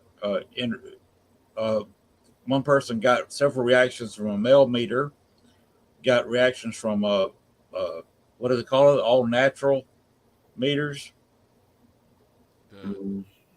Which one? They call it an all natural electronic meter. It's like a tri-field. All natural tri-field. Oh, okay. Yeah. And a K2 would react there occasionally. And the thing of it is, you were in parts of the park, you were a long ways from any electrical. Yeah. There was no power lines running across the park. And then we went down to a public area where they thought about putting some condos in, but never did. That's where a lot of the barracks were and where the latrines were. And that's where we got also several voices there. It's kind of the parade field. It's kind of an empty area in the prison camp. Interesting. You've heard of the University of Chicago, hadn't you? Oh, yeah. Mm-hmm. I believe it was Michelle Obama went there. Barack Obama taught there, University of Chicago. Their original building was right beside the prison camp, and they closed it down because I believe it was smallpox broke out in the prison camp, and they put the smallpox hospital Wait, about the university's built on the site. Right next door. So it was the reason named Camp Douglas. It was donated by Stephen Douglas. Yes, that's Stephen Douglas, the Lincoln Stephen Douglas. Interesting enough, about a small block from a small town, just a couple of 100 yards from the main campsite, Meadows Park it's called now, is another part of the Stephen Douglas property. He is actually buried there. His tomb is there. And there's a park named the Stephen Douglas Park. And during the summer months, starting in May and through Labor Day, you can actually go in there. They will open the tomb up, and you can actually walk into the tomb and touch the Stephen Douglas sarcophagus. Crazy. It'd be cool to do a session in there. Yes. That's nuts. I tried. Now, I think a couple other people said they got a little something, but I tried to contact Stephen Douglas unsuccessfully. Hey, I'm a paranormal investigator. Mm-hmm. I'm not going to walk into a tomb without some kind of device. I'm going to try. Mm-hmm. Yeah. I think we talked to you before we went to. Me and Phoenix talked to you before we went to Worley Hospital. Yes. We've also done that investigation. We got some interesting stuff there. Just crazy disembodied like women wailing like on EVP. And like Phoenix heard that one with her own ears, but I was like moving my camera around, and it was in the dark. So I thought she heard me moving my camera around. So I was like moving my camera. She's like, "Did you hear that?" I'm like, "Oh, it's just my camera." But I listened back to the footage, and there's like this woman like, "Oh." It's so creepy. And then we It's got sometimes like kind of shocking what you can hear. the what? It's sometimes kind of shocking what you can hear in Oh, yeah. locations. Yeah. But With your what own were you gonna ears. say? Like, Yeah. yeah. Justin has really good ears. He hears everything. I probably don't. listen to music too loud to I hear it all secondhand. But if it's really loud, I hear it. Or sometimes I hear things that he doesn't hear, I guess. But I don't know. Maybe I just question it more. Like if I hear something, then yeah, because sometimes I actually did hear it. It's just like, I don't know. I wasn't like paying. There's so much like stimuli, even though you're in the dark, that you're like trying to pay attention to everything. So it's definitely good to have like a second set of ears or eyes. Definitely. And If you just that's hear one thing I need somebody. Yeah. What now? If you just like hear something that you like, you heard it, but you didn't really register, then someone's like, "Did you just hear that?" You're like, "Yeah."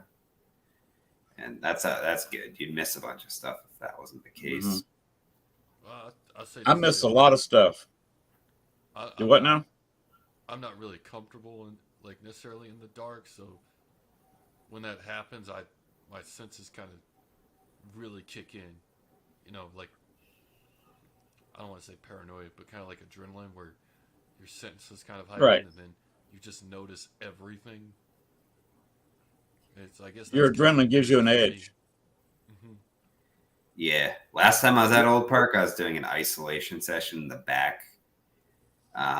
Just myself solo. You know, you're asking for stuff to happen and you're wishing for stuff to happen. Then I heard a male voice whispering like right here. It took a lot to stay there. I did stay there for another like 15 minutes, but when you hear a voice like right by your ear, your like instinct is to get out of there, but you just gotta like fight that and just like whatever you do, don't move, because that's what you're there for. No, I would have jumped up and probably cursed at it. And, all right, sit down. Get back at I'm it. always like, I don't know. I control. I'm sure something would make me like something like grab me really hard or something, which has never happened. I've been touched like lightly and stuff like that, but I could usually stand my ground pretty well when I do. You know, going back, that chair that he was sitting in, wasn't Chad saying someone got thrown out of it? Oh yeah, at the old park, this chair. Like he has it on video too. It just gets flipped with this dude sitting in it. Really? think he was Before it gets hardcore flipped, there's like an over. orb over it, and the orb just goes up, and the chair just goes flips over. It's pretty crazy. Really? Which Wow. gives some validation to orbs. I think orbs are interesting, even though a lot of people talk smack about them, because a lot of them are Well, not. I think what they're talking about is are you talking about this was on a still picture or a video? I was on video. Okay. I don't call what you get on video an orb. An orb to me is something that's 99.9% of the time is false Yeah, on a still photo. Because even on on flash, even on video, they're mostly dust, but yeah, you can usually tell what it is though. And dust really doesn't show up that much as an orb on video. depends how. I'm like you. I'm like you though. I call it light anomalies, especially if they're moving on their own light and they have a tail. Yeah, Yeah, sometimes would kind of look at the, I guess the flight pattern, if you will, because most things just, you know, they go left to right, they just zoom past. They usually don't stop and like, you know, like it's on a roller coaster looping around. Right. yeah. Some of them has some like intelligent movement, or the way they appear and the way they disappear. Yeah, so you could tell like it's got mass, Yeah, like the really good ones. but Yeah, but some people just don't think they're worth studying because there's too much that isn't orbs. But I think that's just a bad argument not to study something because it's hard. You just have to figure out how to verify it. Because yeah, we've got some great orbs that I'd call legit, but I review a lot of footage, so I know the difference. Coincides, with another piece of equipment. Yeah, sometimes they'll go over like a REM pod or something will go off, or it's interesting when you get one go by and you get an EVP at the same time. That's happened. That's why it's good to have a camera and some other piece of equipment to watch them. You need to have something as the subject of a camera. You got it on the ghost box, you've got it on a REM pod, something.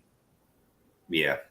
So I put cameras mostly on doors, hallways, doors and hallways. I always try and point it towards those. Maybe what I've done, I've got little tiny lights about that big, with little antenna. They kind of act like a REM pod. If theoretically, if you reach out and touch one, you got any kind of electricity, and the light will go off. Yeah. Instead of buzzing, doesn't have a buzzer. It just snaps on a 9-volt battery, and most of your mass is your battery sitting there. I'll set them around the room and put a camera in a corner, and I'm looking at these lights. One, if something touches them, I got that. But also, if a shadow figure walks in front of them between that and the camera, gotcha. Yeah. It's basically the same point as like a laser grid. Yep.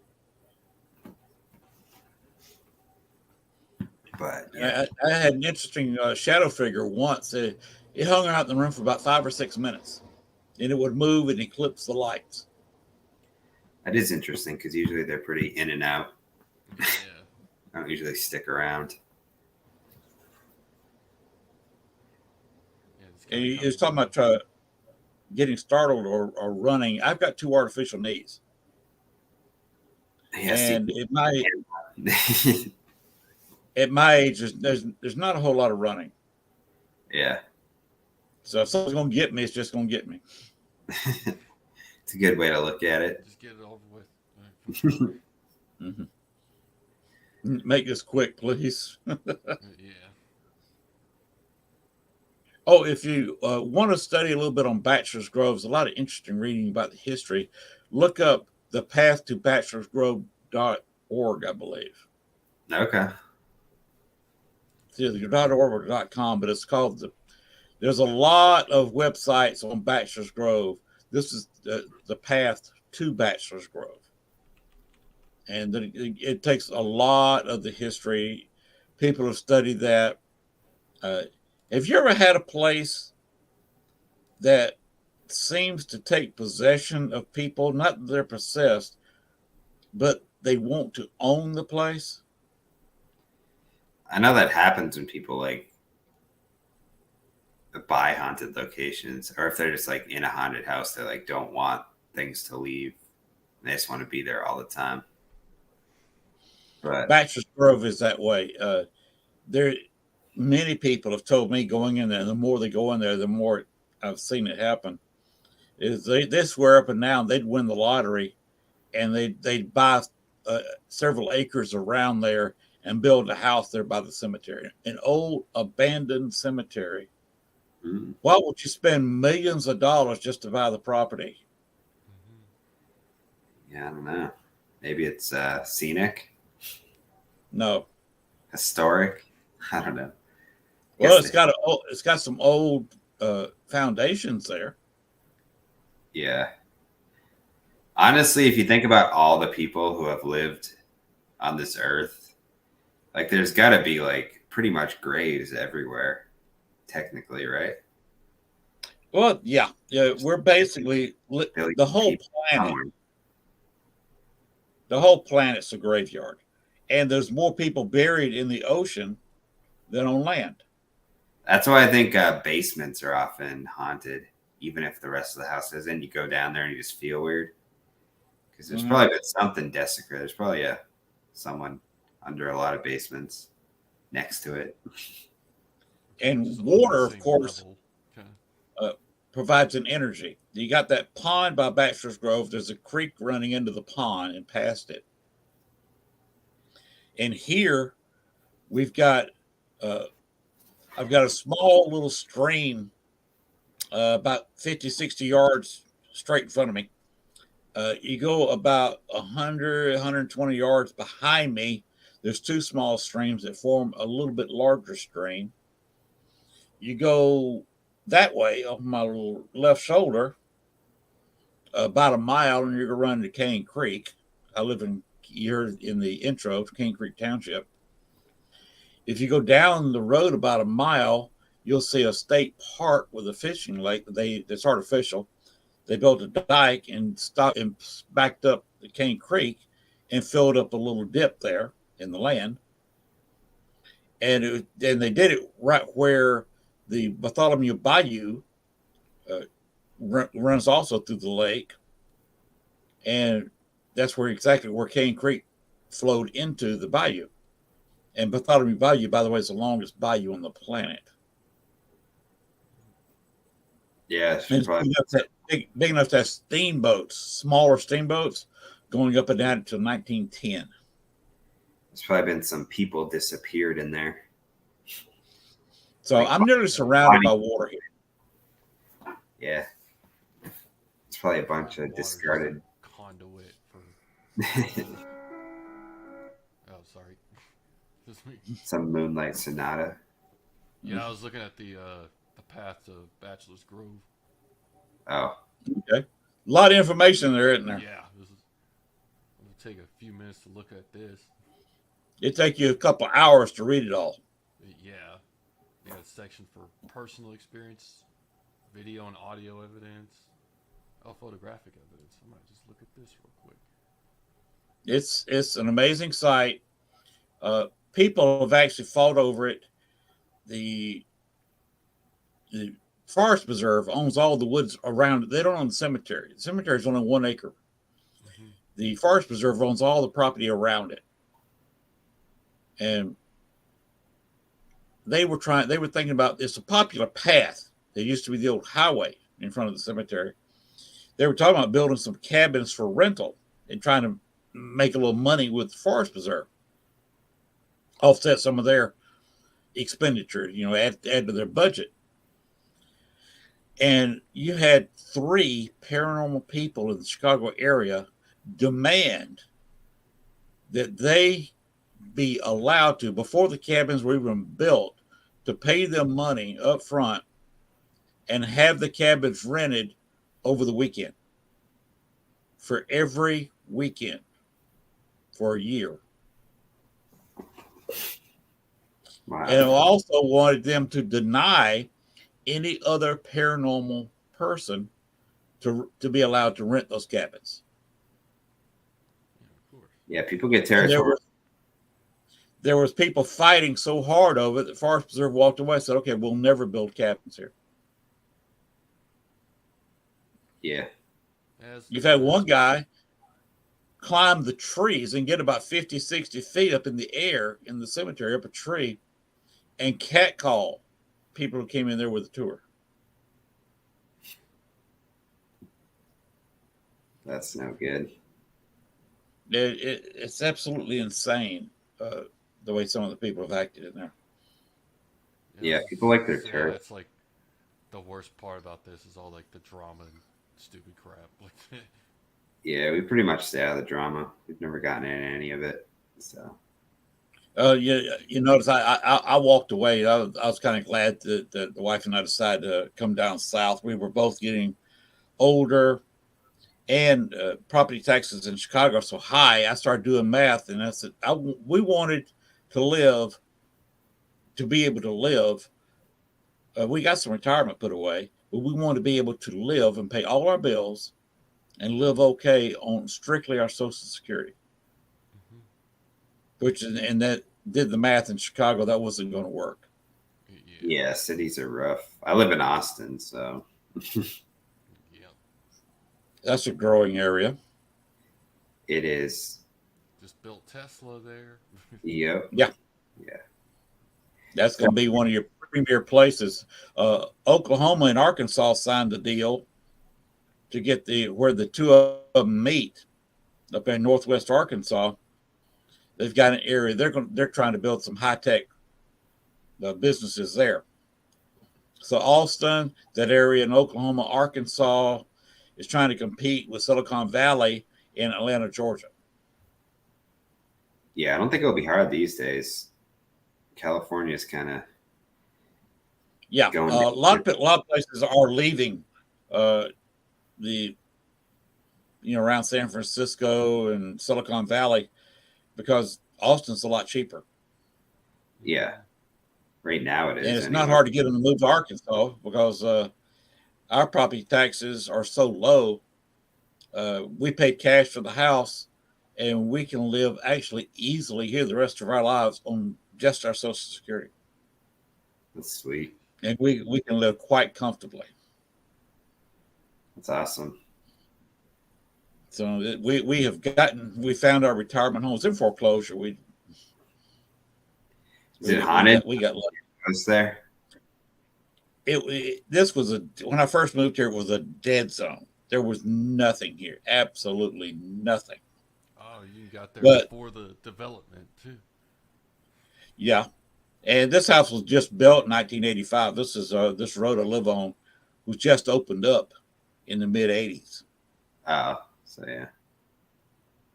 But there's a cemetery about a mile away, and with all this water and energy, basically the paranormal I found is kind of like Field of Dreams. If you build it, they will come.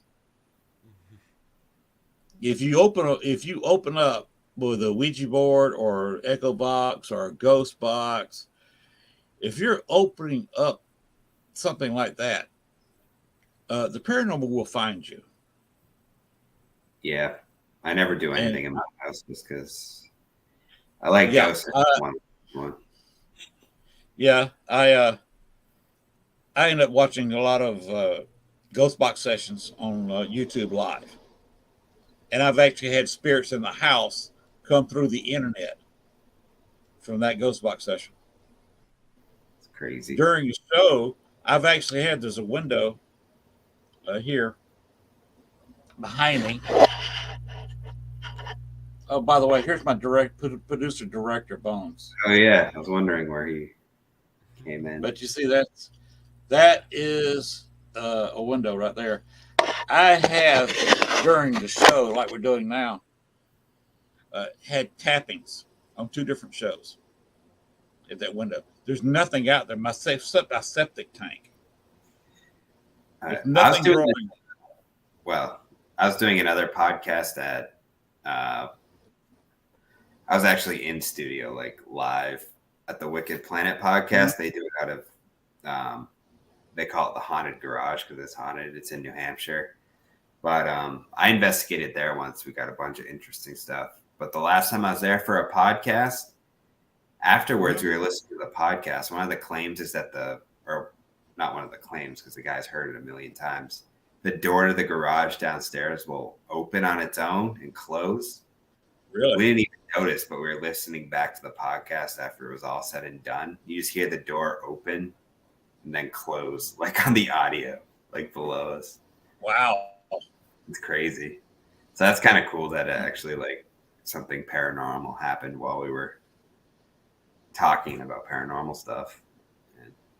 And it's recorded. I've had... Yeah. I've had... wow. I've had psychics on the show, and they tell me that they sense 5 different women hanging around here. Dang. One's a Native American girl, and she sometimes walks through playing a Native American flute. Yeah, I think some could be transferred. Because my last apartment I lived in, I don't even think it was haunted. But just one time, for no reason, a jar of peanut butter on my stove just like flew off onto the floor. And in my Wow. head, I'm just like, oh, that must have been my cat, like up there. You know, the cats do that. But as it hit the floor, I see my cat just like get spooked and run out from under my desk, like under the bed. So you knew it was something. Cat's like, it did the whole like tail down, ears like low to the floor, like it was spooked. Oh yeah. Oh, wow. Oh my God. Saw something. But that's the only thing that ever happened there. Hmm. And it was One of the other females that hangs right here is Marie Laveau.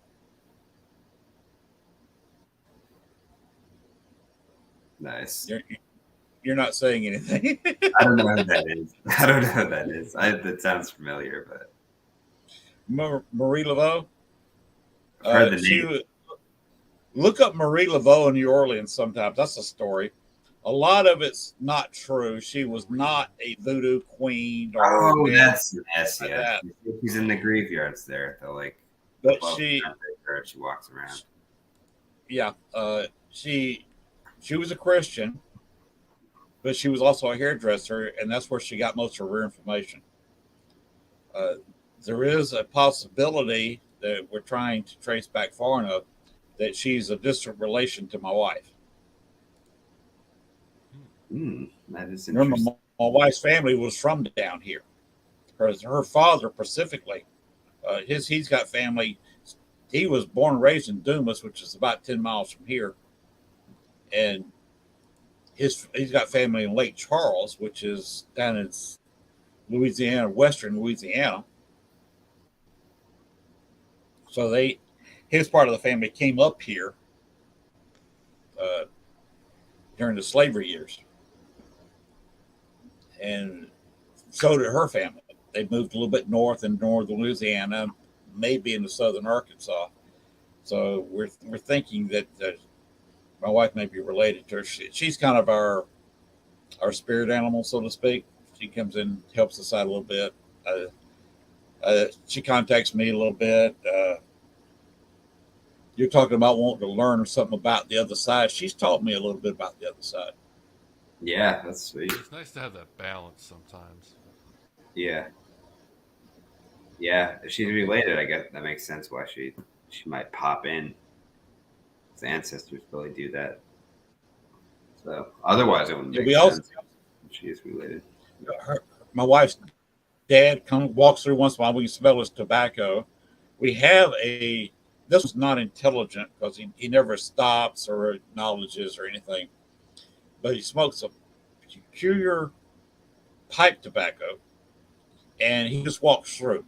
That probably is somebody that was hunting in the area back before this house was built, because this road out in front of our place is still dirt, and it's barely older than this house. So it was in the early 80s when this road was built. Before that, it was just woods. So we're thinking it's just a hunter walking through, smoking a pipe. Yeah, just like residual, probably. Yes. It doesn't seem to react to anything, doesn't say anything. So I think you're absolutely correct for residual. Oh, if you want to look up something else that's fun besides Marie Laveau, there's a lot of reading there. Look up H.H. Holmes. Oh yeah, the murder house. What's the name Yeah, again? I know a lot about him. H.H. He was a serial killer. He's like the serial killer that basically all modern haunted houses are. H.H. Holmes. Oh. Yes. Because his house was like a death trap. It was just like a giant maze, and like walk into a gas chamber. They'd gas you. Then he'd actually sell people's skeletons to universities, like that he'd killed. Most of the real skeletons hanging in schools even today were sold by him. And they were all like, oh, he's that guy. Yeah. He'd steal people from like the Chicago Fair, I think, right? Like tourists from out of town. Mm-hmm. That's the rumor. Hotel. His big thing was insurance fraud. Yeah, but he had a crematorium in his basement. So he'd, take the skeleton out, bleach it, sell it to a university, and then burn the rest in his basement. I wish they post office built there. What's there now? It's a a post office. Oh, They so that tore place- down the castle and built the post office using the basement. So if you walk down to the post office base, it's the same basement from the murder house. Can you it's built around investigate it? the That'd foundation. be cool. That'd be a good place to invest. Post office will not let, well, very, very few people over the years are allowed in there. Very, very few. Now I've been to the location, but have not gotten into the basement. It's crazy. They probably have a bunch of stuff going on there, I'd assume. He's got a great grandson that living out in Vegas. He used to live in Chicago. He wrote a book and sold the book to, I think, the History Channel, and they did a 1 year 12, 14 episode season following the book. Yeah, I've watched several documentaries on him. They're supposed to come out with a movie. I think it's what's his name from the Titanic? He's going to play the lead role. DiCaprio. DiCaprio? I thought that came out. Maybe it never did. But yeah, he was going to play him. Which might be good. Something came out in 2004. I wish they didn't tear down John Wayne Gacy's house. You know that guy? That sounds familiar. I don't know the guy. He died before I got to Chicago, so I never met him.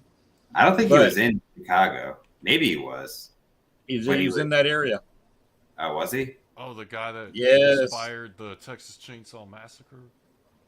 Well, no, he was John Wayne. He killed kids. John Wayne Gacy dressed as a clown for kids' parties and would bring home young boys or men that looked like young boys and kill them and bury them in his basement. He had like 28 bodies buried in his basement. He had one and two in the garage. Mm-hmm. They didn't want to leave the house up because everybody was coming in there. I know. They were basically they had their choice. They were basically going to have to put a police station in there, with a couple of cars and 3 or 4 police officers basically stood there, and they had 2 or 3 officers there 24/7, which is a lot of time to pay for police officers just sitting on their fannies. Yeah. Because locking up wouldn't done any good because people would have cut through any kind of chains, any kind of fence to get in there. Yeah, so they just, to stop all that, they just tore it down, and you're not allowed to trespass on the lot. That's crazy. That'd be a good place to investigate, though. Even probably just as a lot, you'd probably get something. Just to sit out in front of it in your car, where nobody's really paying that much attention to you, you can get stuff. Another place like that is where the St. Valentine's Day Massacre occurred, which is an empty lot next to a nursing home. Nursing home will not let you in. It's fenced off. It's got about a 10-foot tall wrought iron fence around it. And they will call the police if you hesitate. If you're walking by and you hesitate for more than about 10 or 15 seconds, they will call the police on you. The police will be there in a hurry. It's a heavy residential area. Mm-hmm. And they will tell you to move on or you will be arrested. Yeah. They're tough about that. There's a pizza place in the building. If you remember the story about the massacre, you had the 2 people in the apartment where you could rent a room across the street and were spying on the place. There's a pizza place now on the first floor of that building. And that's a good place to investigate, except the owner is a little bit of a jerk. Oh, great. And yeah. It looks like, if you go in there and buy a pizza and a pitcher of beer, especially for 4 or 5 of you, drink 2 or 3 pitchers of beer and an extra large pizza, maybe some breadsticks, they'd let you at least turn on some kind of ghost box for a few minutes. But Yes. I don't know if that sounds worth it. Reciprocate a little bit. There's a Hooters in Atlanta. It's the same way. Hooters? Yeah, the haunted Hooters. It's built on where several people were killed, and the girls there will admit to you that they've seen and heard things moving around, falling on their own, moving on their own, in their basement. But the managers this came from their main office. They won't let you even turn on a ghost box or anything else in there. If they catch you, they'll run you out. Well, at least they lucked out as far as places to be a ghost. Not a bad spot. No, hey, at least the view's good. Yeah. Right. Show you how perverted I am. My bachelor's party was at that Hooters. Oh, really? Yes. Oh, Haunted Hooters. Yes. They should rename it that. That'd probably bring in more business. Kind of rolls off the tongue. Haunted Hooters. Haunted Hooters. just for that one location. Yeah. The ghost are in orange shorts. There's one place that's their distinct feature. You just the security camera, just these orange like. things. Yeah. If you want to look up something else in Chicago, look up the SS Eastland. The SS Eastman? Eastland. Oh, Is that like an old battleship? No, it's actually a passenger ship. Oh. Let's see. July 1915, the ship rolled over on its side while tried to dock. Total of 800. Is it 800? Yeah, 844 passengers and crew were killed. Yikes. It's a single loss of life from a single shipwreck on the Great Lakes. Yikes. How's And a they ship? were in they were only on Chicago River at dock. And it's a little bit of the Titanic's fault, a little bit of the captain's fault, a little bit of the ship ownership's fault. Mm-hmm. They sold out 3 ships for a tour to cross the lake for a picnic from Western Electric. And one of the huge things back then, Western Electric. Mm-hmm. And they filled the ship way beyond where it's supposed to be. The reason I say it's partially the Titanic's fault because a couple of years after the Titanic, and they all said you got to have enough boats for all your passengers. Oh, I remember that. They didn't have so enough they boats for the Titanic. And what they did, the Eastland, the only way to put more boats on there was on the upper deck. And your lifeboats are heavy. The boats are on the top. On the top. Makes it very top heavy. Mm. And the captain was bad, and the owner of the boat was bad about emptying out the bilge tanks so more people can come on board. That's rough. Just looking at the ship, I don't even know how you get 800 people on it. There was many more than that on there. Yeah. It was crazy. Even at you notice the ship looks a little odd. It's a tad narrow. Yeah, it does. For its length, it's a tad narrow. And then you take all the water out of the bilge tank. Bilge tank is what keeps any ship upright. Mm-hmm. Without a bilge tank, any ship will roll over. I don't care if it's a sail ship or an aircraft carrier. If you don't keep water in the very bottom as a weight to keep it upright, she's going to roll over on you. Dang. And they emptied out the bilge tanks because of the number of people, and the people kept shifting over to one side, and it tilted, and they all moved to the other side. They righted it. But then it started tilting again, and they couldn't get it back upright, and it rolled over in 20 feet of water. And you had that many people drown in 20 feet of water. Yeah. Jeez. They were fully dressed in dress clothes. Leadership elected to add lifeboats to qualify for the license to increase its capacity to 2,500. They should make a movie about that. They kind of haven't moved well. They have like, what's that movie where the ship flips upside down, but then like doesn't fill with water? Poseidon Adventure. Oh yeah. They did make 2 movies on that. A little bit about the Eastland. Yeah. There's an old warehouse. I think it was an old armory that all those bodies were put into for identification. And they said bodies sitting there for days, and several of the bodies ended up staying there a couple of weeks waiting for identification. Mm-hmm. Guess what that old armory got turned into? Chuck E. Cheese? No. Oprah Winfrey's Studios. Ooh, yikes. Oprah crazy. would not allow anybody to investigate in there, but there were places in that building where she would not go, period. She knew that place was haunted. She knew the history of the place, and she said, this place in here, I won't go. Out of sight, out of mind. Don't. That's think about it. crazy. Yeah. Cool though.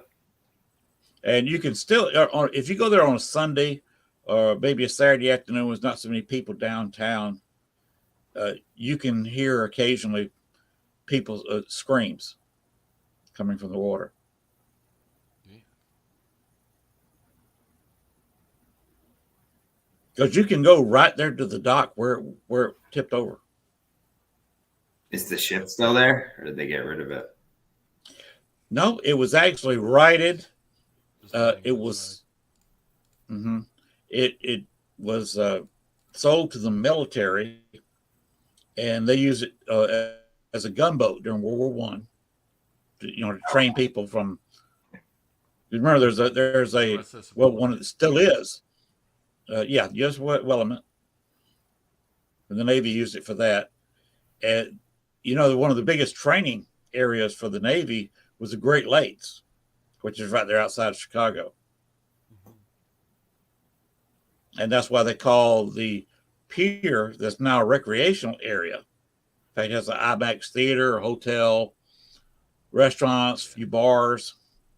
They call it Navy Pier. That's cool. That'd be a cool spot to investigate. At least Oprah's studio. Did she even sell the show? I think her show is pretty much done, right? Mm-hmm. Oprah? Oh, she sold the building.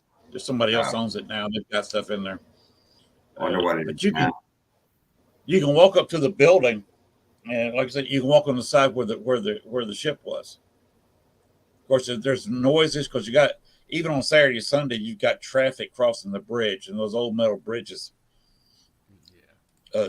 Yeah.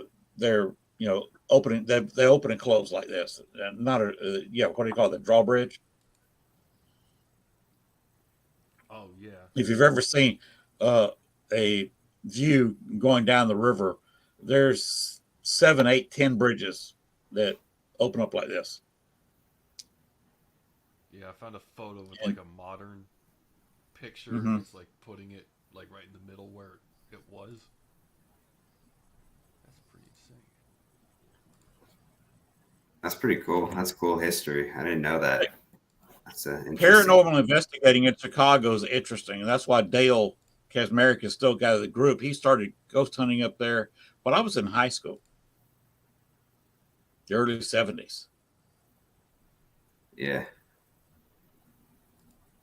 Oh, I guess it's not guess technically what? a story, but it's good for ghost Guess hunting. what? What? Yes.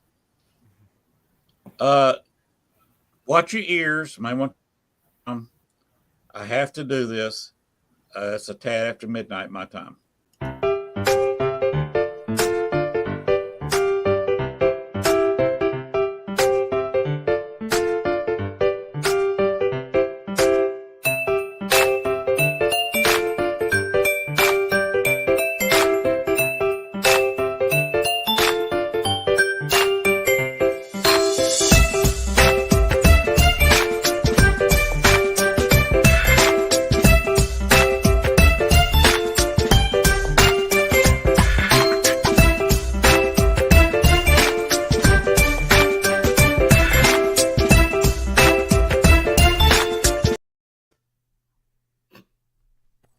Okay. You, Overtime. you did pick up what we're in now, right? Overtime. It's 12:03. Well, you're in Central Time. 12:03 where you are too. We're past our 2 hours and we're into overtime. Yep. We just keep going, or My WLFE has no problems because they have no shows after me. They have a show before me. That show cannot. It's been asked not to go into overtime very often. If they go 5 minutes over occasionally, it's no big deal. But my show, since it's so late, there's not another show afterward. So I've got from the people who own the network, hey, we don't, because I've done 4-hour shows. I think I told you here before. And that's a long time to sit in this chair, even though it's kind of comfortable. Yeah. But yeah, you see what the investigate in Chicago entails, and I hadn't even gone down a big part of it. There's a bar that's closed now, Ethel's Party Bar, that was a mortuary for over 90 years before it was a bar. Oh, that's just great.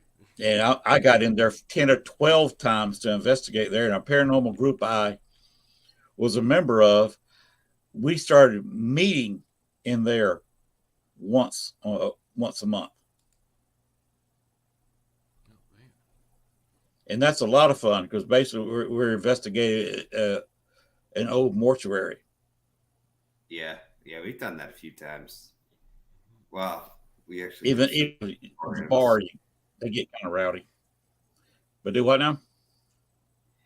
We've done a few crematoriums, morgues, stuff like that.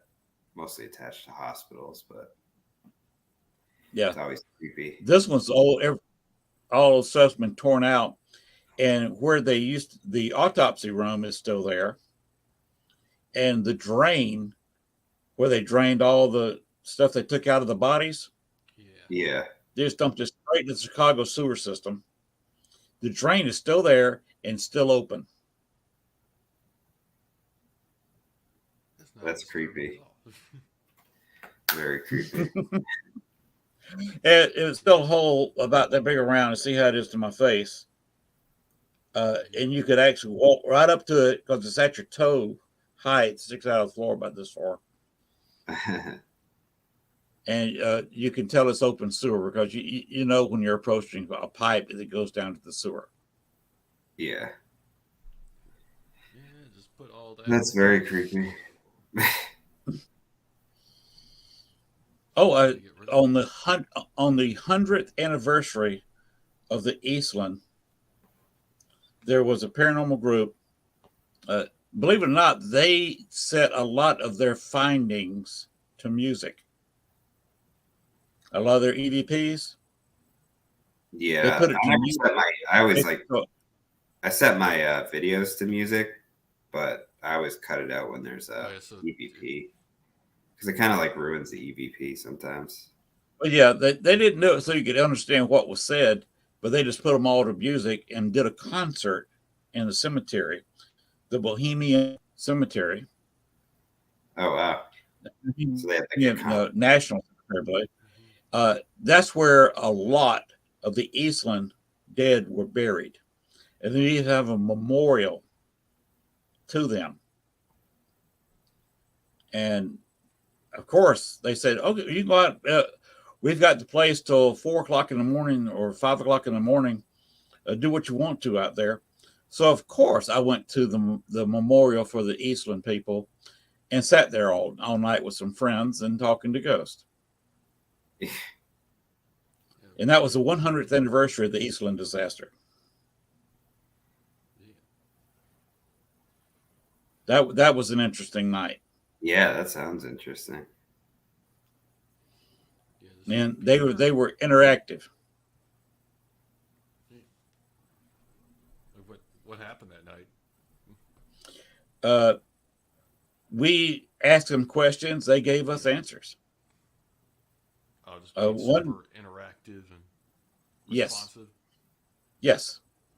One guy that was there, he's a Titanic guy. And he said, can you name me the captain? of the Titanic, and we had a spirit come over the ghost box immediately and give him the name of the captain of the Titanic. Man. That dude's ghost is in the bottom of the ocean somewhere. But it wasn't the captain; it was another voice, because he asked you, "Do you know who the?" Of course, everybody knew who the captain of the Titanic was when the East one went down. Yeah. That was all over major news of the world. Mm-hmm. Yeah, I imagine. Yeah, it'd be cool to investigate the Titanic Museum. Oh yeah, Some interesting stuff seen there before. it's in Missouri. I know that. Yeah. Is it in Missouri? Pretty sure it's in Missouri. I think it's in Missouri. I've not been there. They got like an actual life vest that was, they took off somebody who passed. They may not let you do an investigation, but if they allow photos, and I believe they do, I would love to go through there with a full spectrum camera to see what I could catch. Yeah, Branson. Yeah, they even recreated the with the main hall, the grand staircase and all that. Yeah. It was pretty cool.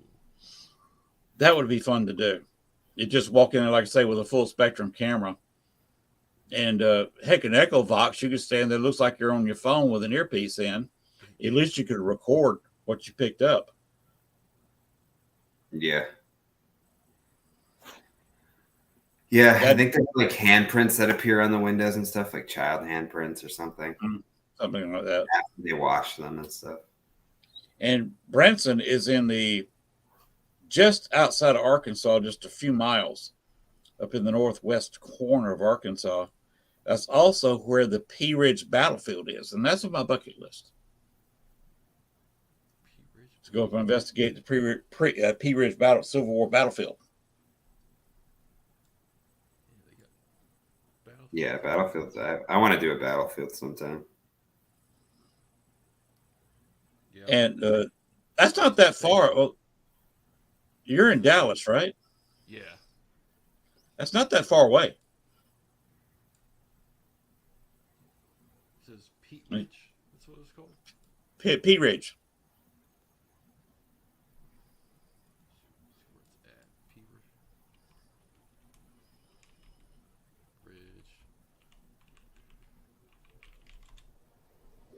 And the Eureka Springs is not too far from there. And you got the Crescent, and I forget the name of the other hotel that's haunted up there in Eureka Springs. So that area is I could go up there and stay for 2 weeks. Although if I do, I may spend one night or two at the Crescent. That's a very expensive place. I'm not going to stay a week there. Yeah. I like to go up there and spend 1 or 2 nights, go to the other haunted hotel, spend a night or two there, and then find someplace cheaper, hit Pea Ridge, Yeah. and then maybe go to the Titanic Museum. That's a couple of weeks of vacation right there. Yep.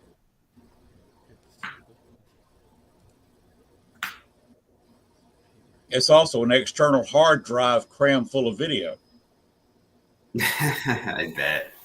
Yeah, I have a huge external hard drive full of all my stuff, but it's all cataloged at least.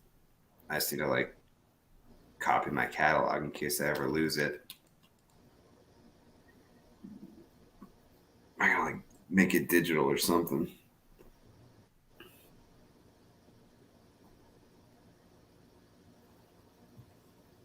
What I was thinking about is making a video of the whole thing. Just take out the really boring parts. Yeah, just chop it up, get to the good stuff, and probably be a good video. And then also make a shorter video with the highlights. Where I was actually getting something. Yeah. No B-roll.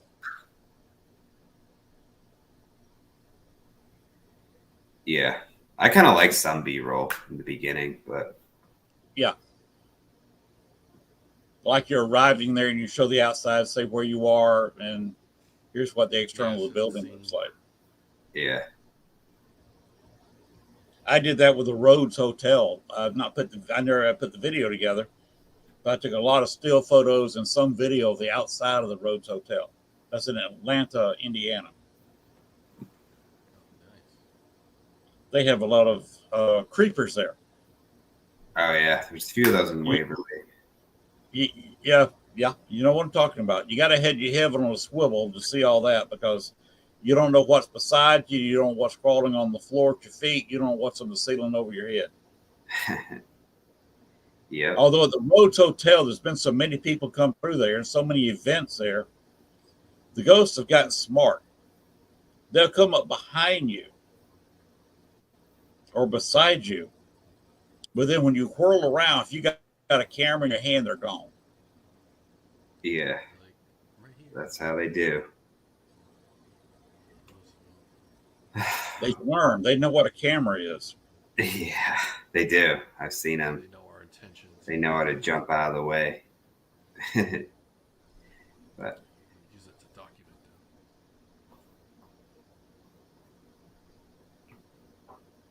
them. oh, what time is But it? it's after 12, to 12:15. Dang. We'll go as long as you want to. Do y'all have anything else you want to talk about? Like the YouTube page. I did, while I was there getting that link, I did subscribe and hit the bell. Oh, sweet. Thank you. So I will tell anybody who wants to see what y'all do Yeah. down at Lone Star Paranormal Society. Yeah, go to that. I'll definitely, yeah. Like, share, subscribe. Yeah, that sounds great. Yeah, check us out on Instagram, Lone Star Paranormal Research. And right now on YouTube, it's Lone Star, LONSTOAR. But we'll fix it. It's been great chatting, but I got to work in the morning, so I should probably go. Maybe we could do it again. What do you do, by the way? I'm a applied behavior analysis therapist, which I work with autistic kids doing behavioral therapy. So that's my day job. Yeah, I work at a clinic. Management. You do what, Justin? I'm a product manager for a company that sells ceiling fans and stuff like that. Okay. So I just talk to the factory and be like, "Hey, you screwed this up. Can you not do it again this time?" Stuff like that. So I've been talking to a therapist all this time. Yeah. That's what the couch is for. Yeah, that's why this nice couch. Now it's a little different. It's a little it's different. It's with like young kids, so it's more on the ground sort of stuff, teaching skills. Autistic kids don't have a lot of language, so you gotta teach them how to communicate without just slapping you. So that's how they get what they want. It's actually a lot. People like ask me how I'm a ghost hunter and work with kids, but it's kind of the same thing in a lot of ways. Mm-hmm. Like you communicate, you're trying to figure out what they want. They hit you, they scratch you. You have to motivate them and all this. So I think the two things are pretty related, even though they don't seem related. Interesting.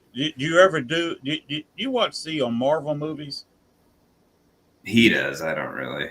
I usually watch them once and then I forget about them. Did you watch Iron Man 3? The post-credit scene? Oh, you'd have to remind me. Okay. Basically, the setup was you got Iron Man talking to the Hulk in human form. Mm-hmm. And it's almost like he kind of narrated during the movie. And it was like he was basically telling Banner the entire movie. Oh.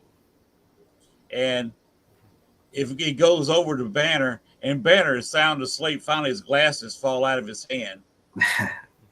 And Tony looks at him and said, Did you hear anything that I said? He said, you kind of lost me when something happened right at the first 5 minutes of the movie. He said, well, you didn't hear anything, did you? No, not really. This is not my training. I am not trained for this. He's got 6 or 8 doctorals, but he's not trained. You ever had that happen to you where you fell asleep when the kids were talking to you? Yeah, I don't have any kids, but you mean at work? I can't fall asleep at work. Like, No, he's saying like Never kids fall kind of asleep. zone out. What you say? yeah.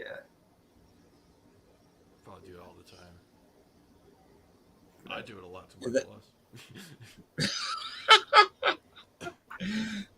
I do it a lot to the wife. Oh yeah.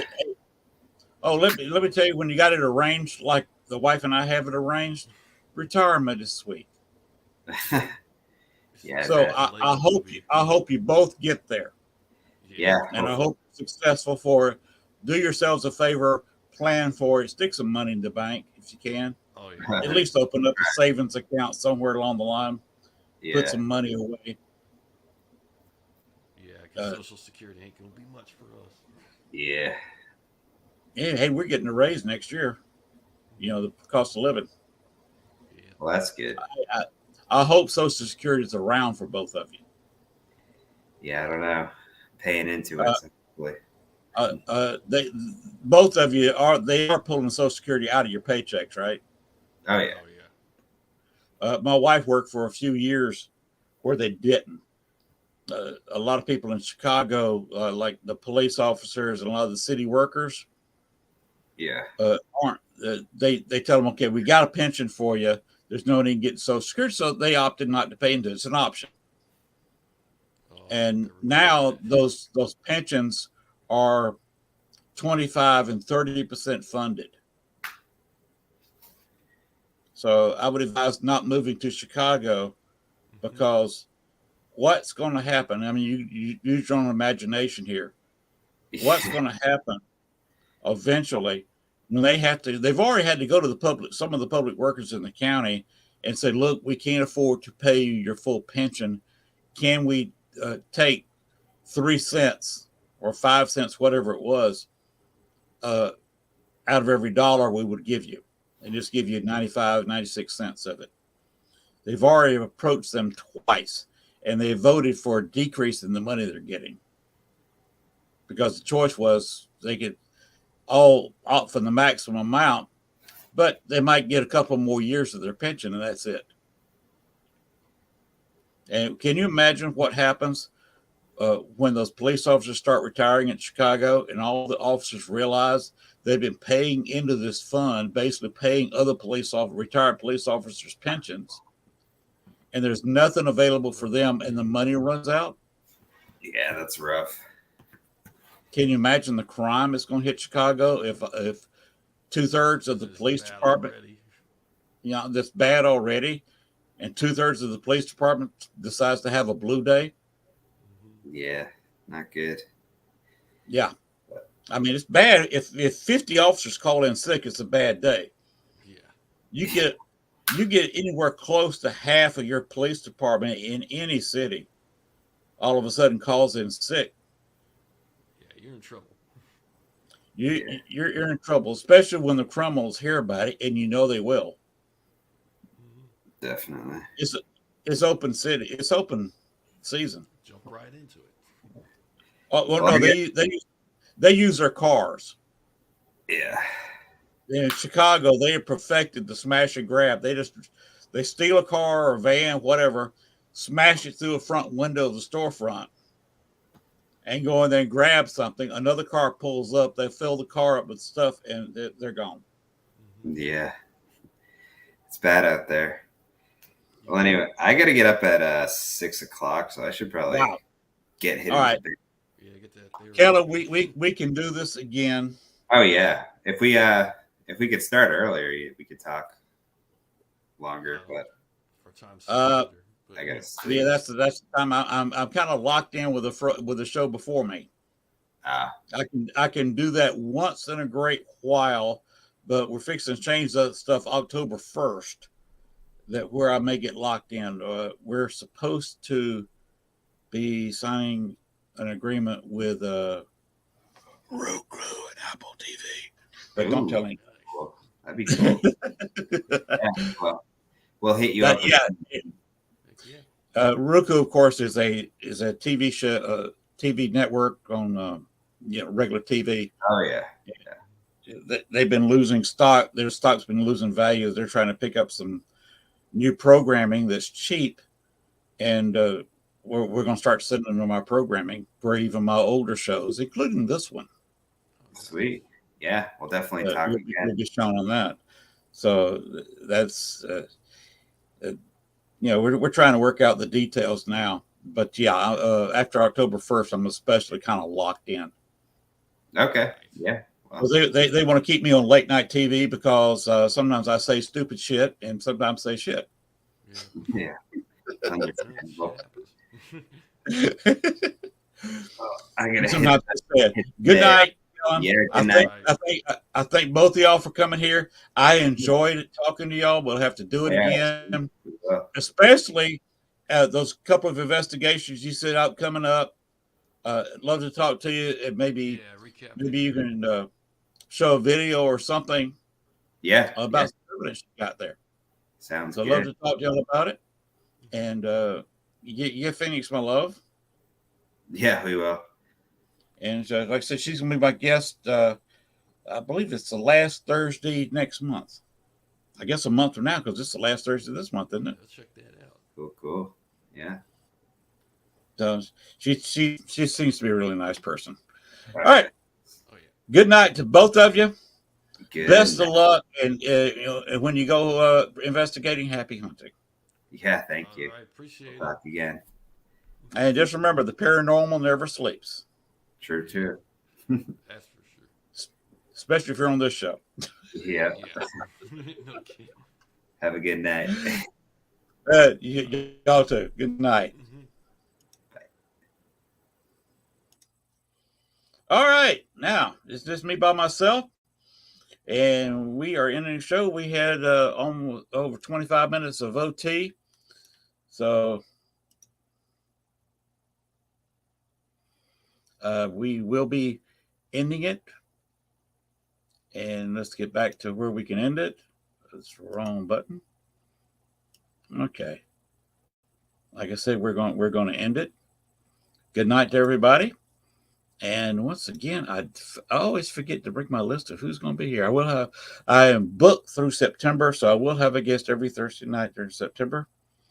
So, of course, everybody watching this podcast may not watch them in order. So, me saying who's going to be here next week doesn't matter to those in podcast watching it in delay. But I will have a guest next week. We will have another live show as we delve into paranormal again. Right here on Southern Fried Paranormal, right here on WLFEDB. So watch us again on Facebook, YouTube, and of course, WLFEDB.com. And wherever you get your paranormal podcast. Good night, everybody.